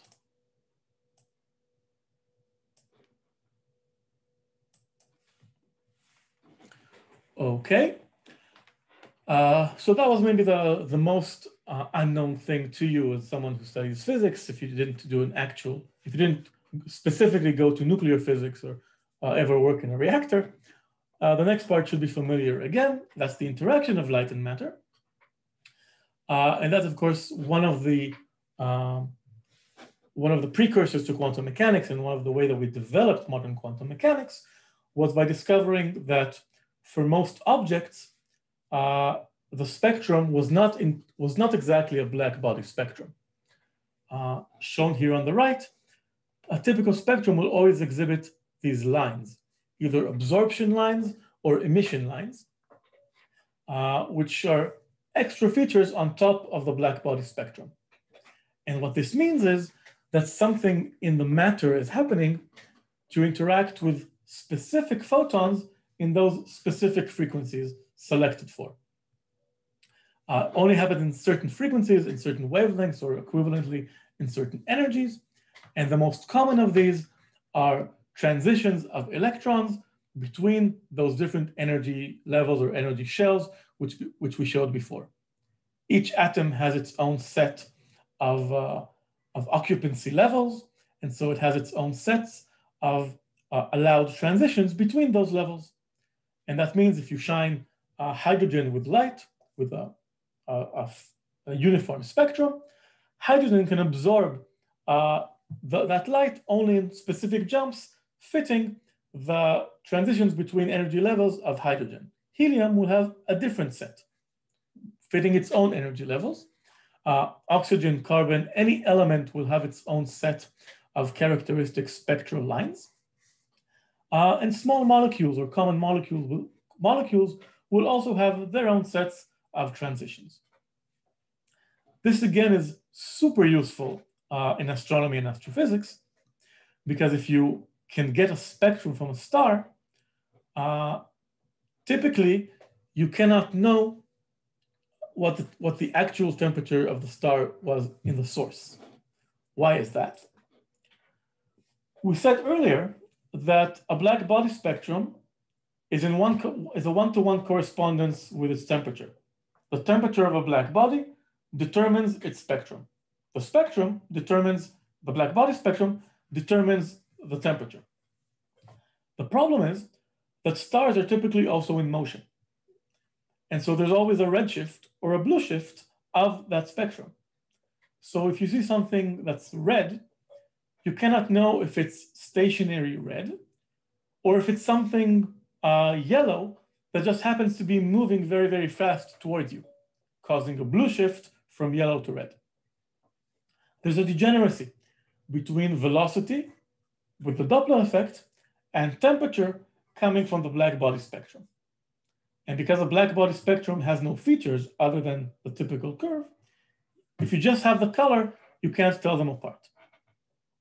But spectral lines can break the degeneracy, because if you see the spectral lines that fit a certain pattern, you can understand what the atom is, and then you can compare the positions of those lines to the color. And if you see, for example, here that all the cone, the lines appear in the same spacings, but all of them are shifted slightly towards the red, then you know exactly that this is a source that's moving away from you. So it's undergoing a redshift. And you can calculate exactly how much of a redshift it underwent, because that's exactly the ratio that would require all of those frequencies or wavelengths to move exactly in the way that they do. So if you have both color and spectral lines, now you can simultaneously know temperature and velocity. And this is a big improvement in measurements, because now you know not only what it is, but also how much it's moving. And of course, if you have those different spectral lines, you can analyze the composition of the star. You can tell, for example, if a star has hydrogen in it, because you look for hydrogen lines. If they're there, there's hydrogen there. If they are not there, there's probably no hydrogen. You can tell the temperature of the star, not only with the black body spectrum itself, but also more specifically inside, because if the temperature is too high or high enough, it will excite different electrons in the atoms in the star and cause them to move to higher energy levels. And then you will have either new spectral lines or missing spectral lines because you don't have electrons to do all the allowed transitions. Because if the electrons are excited, then they can do more transitions. If they're too excited or if they're ionized, they cannot do the basic transitions. So the types of electronic transitions, which means the type of spectral lines that you see in a star, can give you information also about the composition and the temperature. Other things you can measure with spectral lines are things like magnetic fields in stars, because magnetic fields will also interact with the electrons in the atoms in the star. They'll do it in two ways. They'll interact, you'll have a coupling between the orbital angular momentum of an electron with a magnetic field, right? An electron moving around will experience a magnetic field, and it will be different if it circles with the magnetic field or against the magnetic field. And the electron also has spin.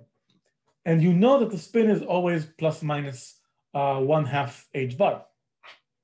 So if you have jumps in the spectral lines or splittings in the spectral lines in two ways, up or down, you know that if you divide the energy gap by 1/2 h bar, it will basically give you the strength of the magnetic field in the star.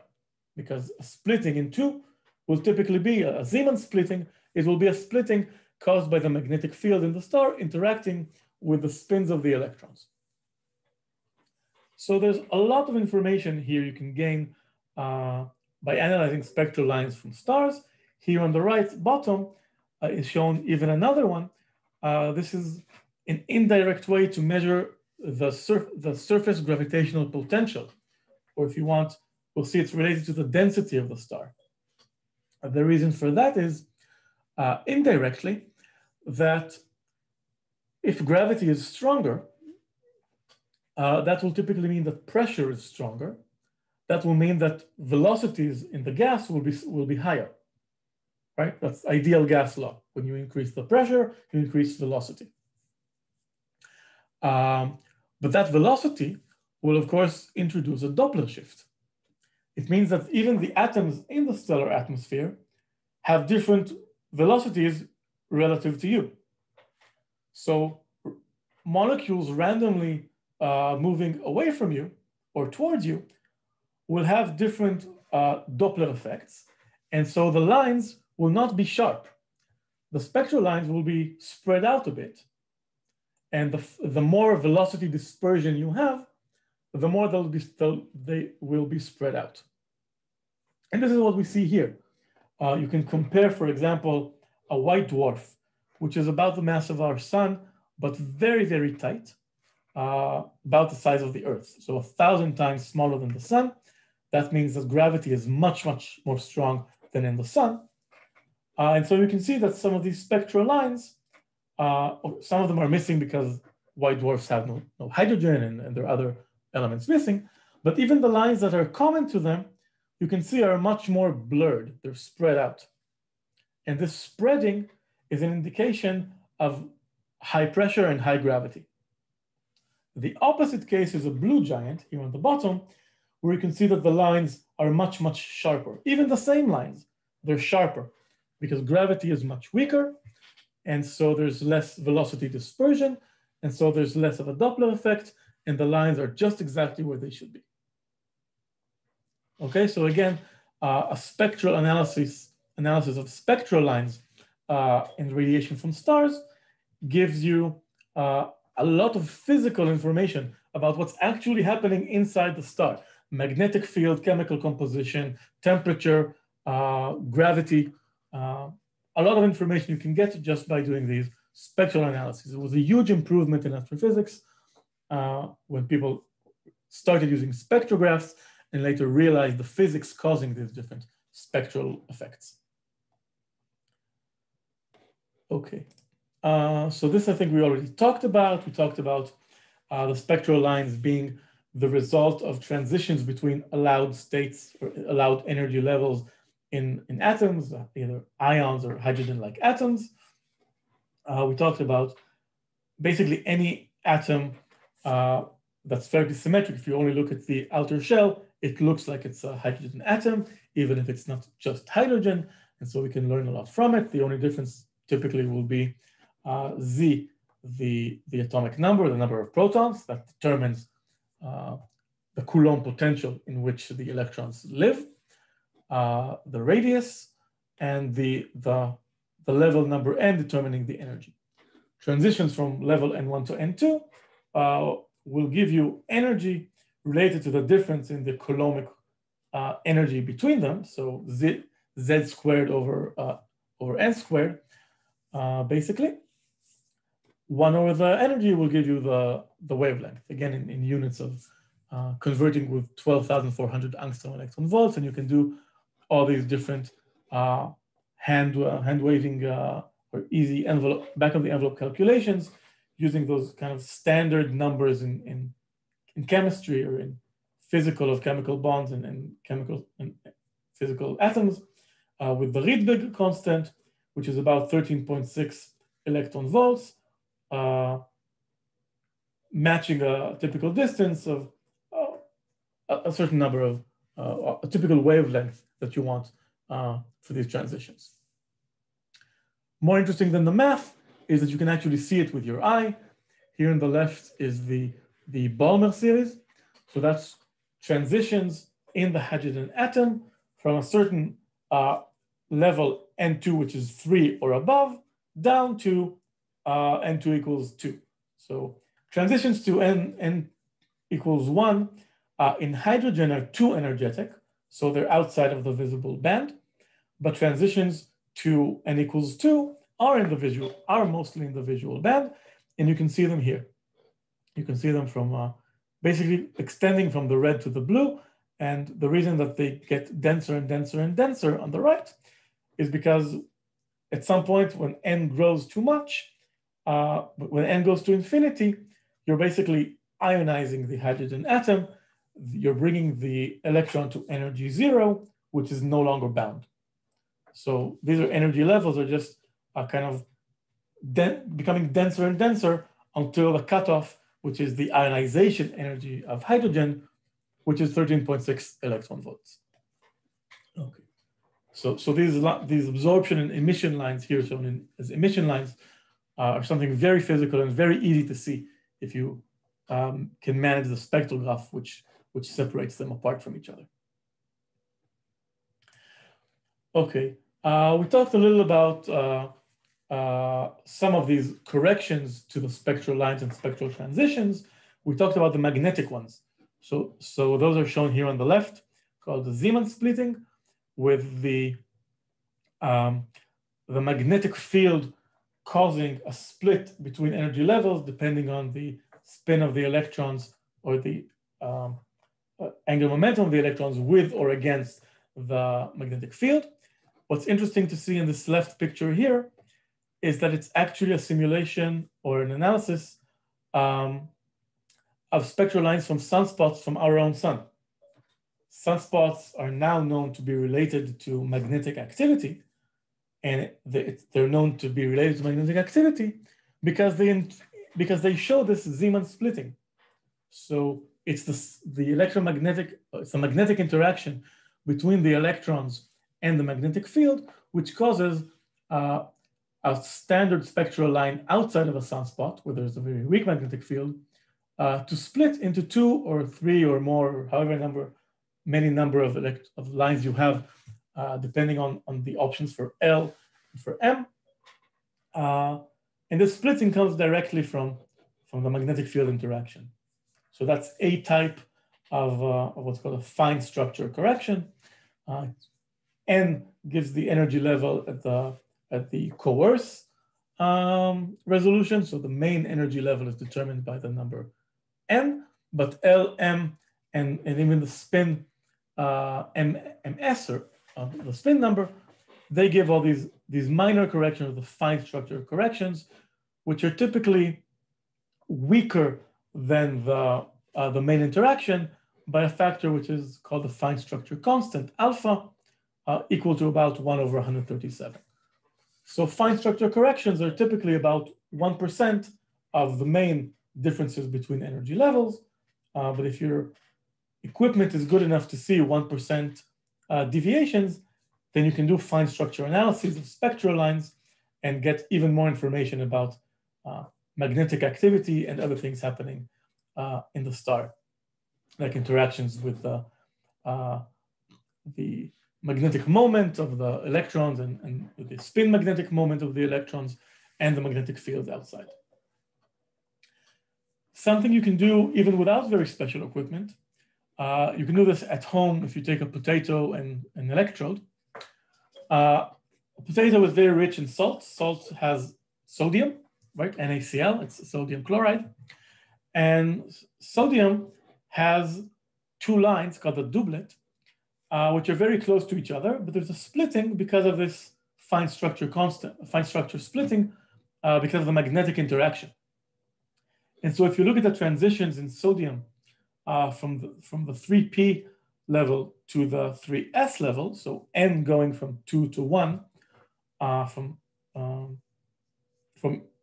going from p to s, it matters if the if the angular momentum was 3/2 or 1/2. So if the spin was in the direction of the angular momentum or against the direction of the angular momentum. It's a very small energy difference, about 0.002 electron volts. But if you remember that this is just a correction to the main transition, which is about 2 electron volts, 2.1 electron volts, you see that both of these transitions are in the visual band, and they're far enough apart to be distinguishable in the visual band. So if you electrocute a potato in darkness, you can actually see light coming off in 2 different colors. Okay, you need a spectrograph to tell them apart, but you can actually do this experiment at home and kind of measure the difference between these 2 lines. And if we have a star that has similar elements, we can do that and we can analyze the magnetic field in the star. Questions so far? What are sunspots? We'll talk about that when we talk about everything that's not constant in a star. But our sun is not quiet. Our sun is not a stable sphere of light. It changes and moves and wobbles all the time. And it has strong magnetic fields. And those magnetic fields are involved in many phenomena related to the sun, like sunspots, which are dark spots you can see on the sun if you look close enough. Some of them are strong enough that you can see them without a telescope, and the Chinese and Koreans have actually seen them over 1,000 years ago. They noticed sunspots without a telescope. Galileo noticed them with a telescope and went blind because he looked at the sun with a telescope. Those sunspots are related to increased magnetic activity. And there's a period in the sun of 11 years in the strength of magnetic activity. And the magnetic activity is also related to releasing more solar wind and what's called coronal mass ejections. These are highly fast charged particles which leave the sun and hit the Earth. And they cause phenomena like interfering with satellites or the northern lights, the aurora borealis and the aurora australis, which are the northern and southern lights, which you can see sometimes from Norway or northern Canada. They are caused by charged particles from the sun hitting the magnetic field of the Earth. And in years where the solar activity is increased and you have more sunspots, you also have more of these ejections of mass and charge, and you have more northern and southern lights. So if you follow the 11-year cycle of sunspots, it can tell you when is a good time to travel to Norway and to see the northern lights, and when is a bad time because you'll probably not see them because there's very little solar activity. Okay, so magnetic fields on the sun can change your travel plans here on Earth, and magnetism and charged particles are the thing that does it, and Zeeman splitting is the way that we know that.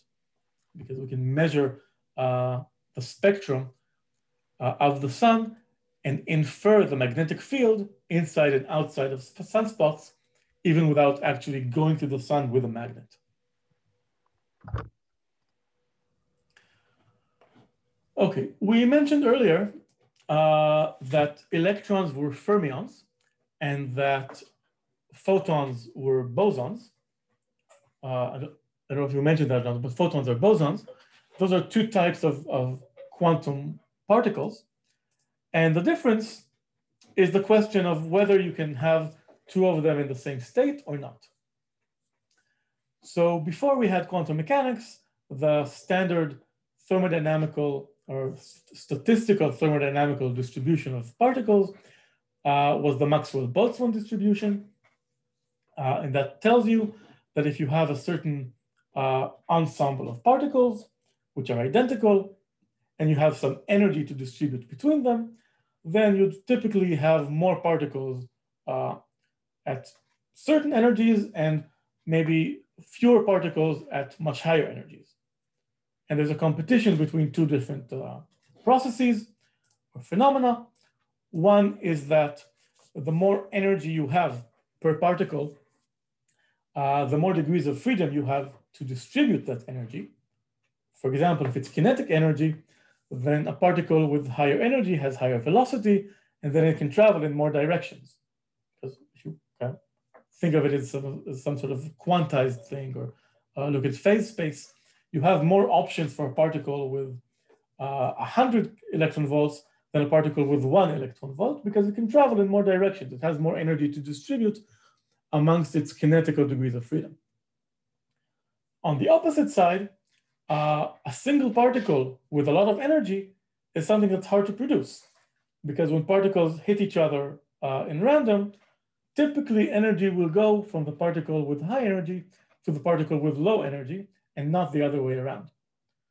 So there's always this push of particles to kind of balance out the energy, not have particles with too little, not have particles with too much. On the other side, you always have this push. You can have more particles with high energy because there are more options for them. So statistically, you do the calculations, and I'm sure you all did this in course in statistical mechanics or thermodynamics, and you come out in the end with the Boltzmann distribution, which is basically this. It's saying that out of all the particles, n, the fraction of particles in state I, in a particular state of all the options, will be exponentially depressed or suppressed by the energy of that state epsilon I. And the most important parameter determining how fast it is suppressed, the power of the exponential, is the temperature T, or the Boltzmann constant times T. So you have E to the minus epsilon divided by K Boltzmann T. If the temperature is 0, anything divided by 0 is infinity. So any energy divided by 0 will be infinity. Minus will be a minus infinity. E to the minus infinity is 0. So that tells you that if you're at absolute 0, all of your particles will be at the very, very bottom of the possible temperature, the bottom of the possible energy. You will have no particle with energy above the bare minimum because it's infinitely suppressed.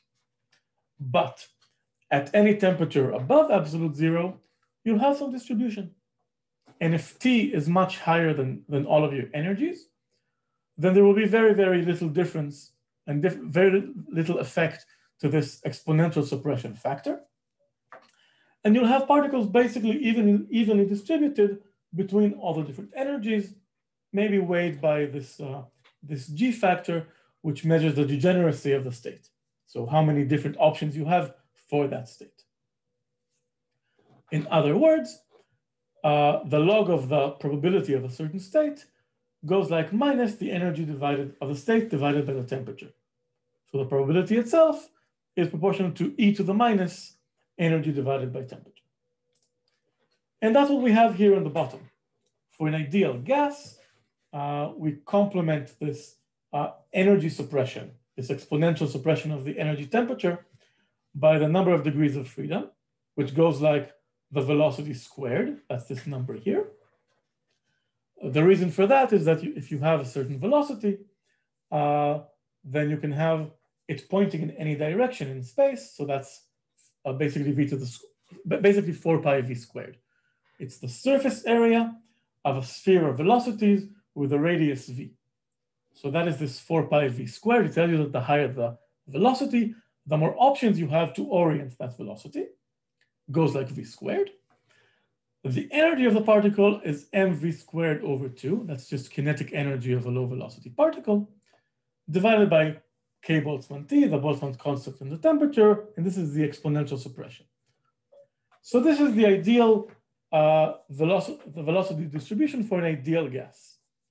And you can see examples of it here on the bottom, with typical velocities on the x-axis and the probability density appearing on the vertical axis. And you can see that the mass comes in with the exponent, so it has a very strong effect. The higher the mass, the lower the velocities, because at the same velocity, a higher mass means a higher kinetic energy, and because high energy is penalized exponentially, higher masses are pushed to much lower velocities. For example, helium, you can see, has an average velocity of about 1,000 and 1,000, between 1,000 and maybe 1,200 meters per second. That's just a random helium atom in the Earth's atmosphere at a temperature of about 25 centigrade or 300 Kelvin, which is about 1/40 electron volts. If you recall, the escape velocity, if you want to kick a ball off the Earth and have it flown out to space, is not very high in relation to this helium. It means that this right edge here, the fastest helium atoms in the atmosphere, and it's just random velocity, they just get knocked out randomly and get a high velocity, will actually pass the escape velocity from the Earth's gravitational well. And so the Earth cannot maintain helium in the atmosphere. Free helium or free hydrogen will typically just leave the atmosphere. They're too fast. The fastest ones go away. The ones that are left behind continue to bump each other and redistribute in a new Maxwell-Boltzmann distribution, which is exactly the same as the old one. So the top edges fly off. And basically that's how a planet like the Earth loses hydrogen and helium from the atmosphere. That means that there is very, very little free helium in the Earth's atmosphere. In fact, when helium was discovered, it was the first and maybe the only element not discovered on Earth. It was discovered in a spectral analysis of the sun. Because the sun is much heavier, it can maintain helium in the atmosphere. The escape velocity is much higher. So helium can exist in the sun's atmosphere, but not in the Earth's atmosphere. And it was discovered indirectly in the sun and called helium for the name Helios, the sun god in Greek. Higher atomic number, higher mass elements, here we have neon, argon, and xenon. We see that they have higher masses, therefore typically lower velocities, and so they can remain on the Earth's atmosphere without flying out to space. Now, pop quiz. Why does this plot show these 4 gases, helium, neon, argon, and xenon? They are the noble gases. They are the noble gases. What does that mean? No chemical interaction. It means no chemical interaction. It means that they behave the same way in the atmosphere. It means that the way that they appear in the atmosphere is individual atoms. Because they're noble, they cannot be part of any more complicated molecule. As opposed to, for example, hydrogen, which we also know does not appear in its own in our atmosphere. It would fly away out to space because it's too fast, because it's too light mass. But it does appear in our atmosphere in a compound, in a composition. And the most common hydrogen composition in our atmosphere is, of course, H2O. So 2 hydrogens and an oxygen make it a heavier molecule, about as heavy as neon, or almost as heavy as neon. Oxygen is 16 plus 2 hydrogens is a mass of 18. And that can remain in our atmosphere. So we have molecules containing hydrogen. In the atmosphere, we don't have independent hydrogen. And because there are no molecules containing helium, we just don't have any helium in the atmosphere. Another important result of this Maxwell-Boltzmann distribution appears here on the left in the Saha ionization equation. So Saha was an Indian Bangladeshi scientist about 100 years ago, and he calculated the relative ionization levels of a certain atom in a certain gas or conditions. That is, if you have some fraction of atoms which are neutral, and you have different ionization levels, Ni and Ni plus 1, the ratio of Ni plus 1 to Ni, that is the fraction of atoms which you will ionize by removing one extra electron, will be related to the ratio between G's, the degrees of freedom, and the suppression factor of the same Boltzmann factor, the energy difference between those two ionization levels. So EI plus 1 and EI, the difference in energy between those two possibilities, again, divided by K Boltzmann T and exponentiated to the minus sign. This tells you that the ratio, the amount of ionization, depends on the energy differences and again, on the temperature. Now, we said that ionization of something like, for example, hydrogen is about 13.6 electron volts for hydrogen, or order of a few electron volts for other elements or other ionization levels. 1 electron volt, if you convert it with Boltzmann constant to temperature, is about 10,000 or 11,000 Kelvin. What does that tell you? It tells you that if the ambient temperature is at or above 13.6 electron volts, so at or above about 100,000 Kelvin, you'll have very strong ionization, because the temperature will be of the same order of the energies. So the exponent will be weak, and you'll have comparable fractions of different ionization levels. If, on the other hand, the temperature is much lower than the energy, so low temperature relative to this 100,000 Kelvin degrees, then you will have the exponent, or the factor in the exponent will be very, very large. With a minus sign, it means that it will be exponentially suppressed and there will be very, very little ionization. And this is one of the reasons that on Earth, with a temperature of 300 Kelvin, much, much lower than the ionization energy, it's about 40 times lower than 1 electron volt, ionization is negligible. Our atmosphere is mostly composed of neutral atoms and molecules.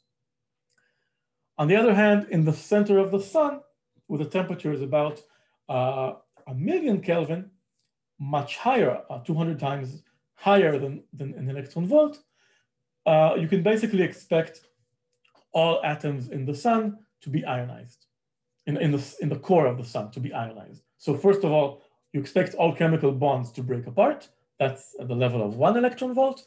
And even after that, you expect all the atoms to be ionized, which is why you expect, or for almost all of the atoms to be ionized, you expect the predominant state of matter in the core of the sun to be plasma.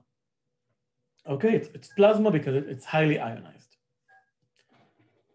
All of this is just standard Maxwell-Boltzmann distribution. The thing to remember is this suppression factor, the exponent of minus E over K Boltzmann T. So there's a trade-off between energy and temperature. The ratio of energy to temperature with the Boltzmann constant is exponentiated, and that gives you basically the percentage or the probability of something either appearing or not appearing. If it's a high temperature, you can get more of these. These factors are closer to 1, so you expect more of these to appear. If the temperature is very low, the suppression is very, very strong, and you expect things to be near the ground state. In quantum mechanics, we modify this distribution because at very, very low energies, the number of degrees of freedom becomes very low, the number of states becomes limited, and then it matters if our particles are allowed to occupy the same states. Classically, they are. If they're not allowed to occupy the same states, that's what Fermi particles do. Fermi particles, like fermions, like electrons, may not occupy the same state. So if there are very few states available, they have to spread out to higher energies just because there's no room for them at lower energies. Or the third option, bosonic particles like photons, which actually prefer to huddle as much as possible in the same quantum states. So we see here 3 different types of these distributions for different types of energies, or equivalently of temperatures. Bose-Einstein, which is bosonic distributions, Maxwell-Boltzmann, which is the classical distribution, or Fermi-Dirac, which are the fermionic distributions for fermions. We see, for example, that all of the bosonic lines at very, very low energies, the occupancy goes to infinity. It goes unlimitedly far up, right? All the bosonic particles at low energies, they want to huddle together. It's the exact opposite for fermions. Fermions, you see that they can't even reach 1 in this normalization. There's some Fermi energy, basically some potential, which says that they have to space away from each other. So the distribution is much more pushed to the right in relation. And Maxwell-Boltzmann is kind of normalized in the middle for comparison. It starts with 1, and the decay rates, of course, show the different temperatures. The higher the temperature, the more even out it is. The lower the temperature, the more things tend to occupy low energies. Have you guys seen this in a course in, I guess, thermodynamics or statistical mechanics or something like that? Yes. Okay. That brings us almost to the end. I mentioned the standard model. The standard model we will not go into in this course. There's a course about the standard model, a course in high energy particles and elementary particles, or high energy physics, which was given in the fall. But this is kind of the modern way of trying to go beyond the table of isotopes and the periodic table and bring order into what makes the elementary particles making the periodic table. So the electron here is the one particle that we kept from the old picture. The electron has an energy, rest energy of about 1/2 mega electron volt. It has a charge of -1 and a spin of 1/2. All of the fermions have half integer spin. The proton, and the neutron, which are the other 2 classically important particles making the periodic tables, are actually not elementary particles. They are composed of quarks, up quarks and down quarks, which are also fermions, so they have spin half, but their charges are 2/3 and -1/3. So a proton will be composed of 2 up quarks and 1 down quark, together giving a charge of 2/3 plus 2/3 -1/3 is +1. So +1 positive charge, the opposite of the electron. A neutron will be composed of 1 up quark and 2 down quarks. So a charge of 2/3 -1/3 -1/3 is a charge of 0. 0 charge, it's neutral, that is the neutron. There are generations of fermions.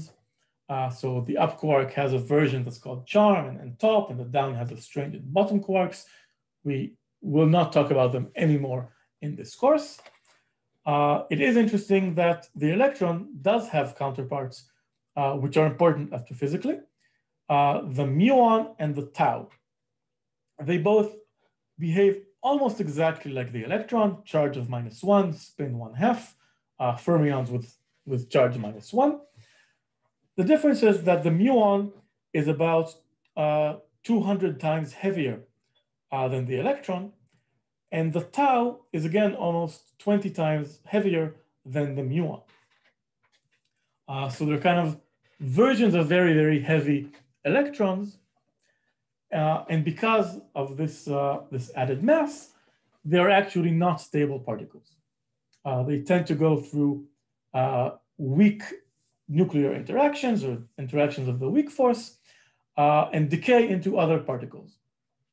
So a muon will decay eventually into an electron, releasing a muon neutrino and electron antineutrino, and it has a finite half-life. The nuclear processes in stars which create electrons and neutrinos, and electron neutrinos, can also create muons and muon neutrinos or tau and tau neutrinos.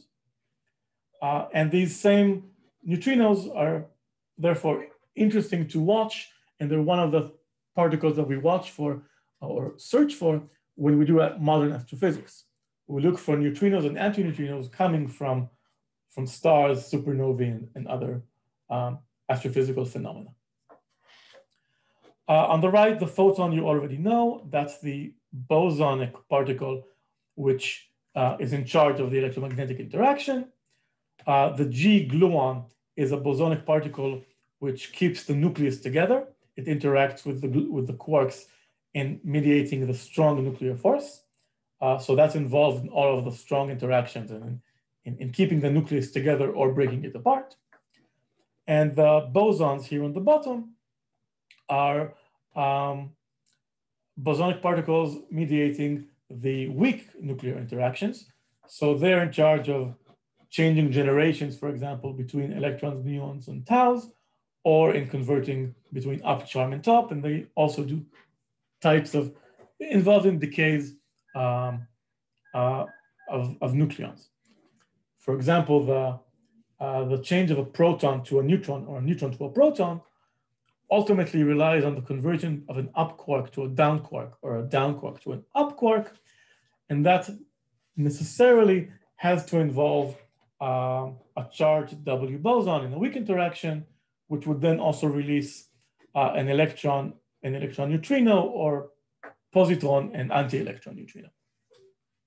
So this nuclear physics, which we will not go into any further now and very little later, in the end is involved in all of the energy production and nuclear processes happening inside cores of stars.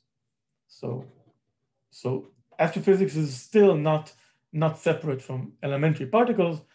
What drives and creates and powers stars is this table of the standard model of elementary particles and interactions.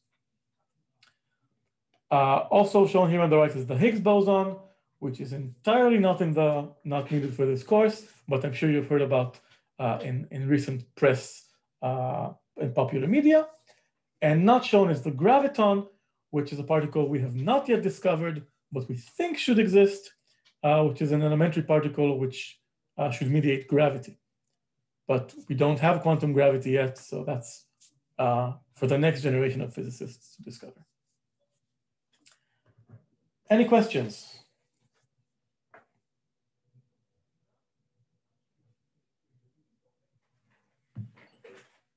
I know we covered a lot today. Hopefully most of it you knew from other courses or sources. I tried to add a few points where things directly touch on astrophysics. We will of course use all of this from next week and onwards when we start analyzing stellar spectra, stellar interiors, nuclear effects, energy production, eventually neutron stars and other fermionic stellar objects, white dwarfs, neutron stars. So all of this we will not go into depth any more than we did today, but we'll be using this a lot for the rest of the course. Any questions? Will we be talking about cosmic radiation later on? Cosmic background radiation? When we had the strongest how do you call it? Like Cosmic rays, you mean? Yeah, the strongest one after gamma rays, because we thought gamma rays were the strongest. You're talking about these cosmic rays. Yes. We might mention them a little. Not much is actually known about them, but we'll talk about sources of X-rays, gamma rays, and we'll try to get to cosmic rays as well. Okay, thank you. More questions?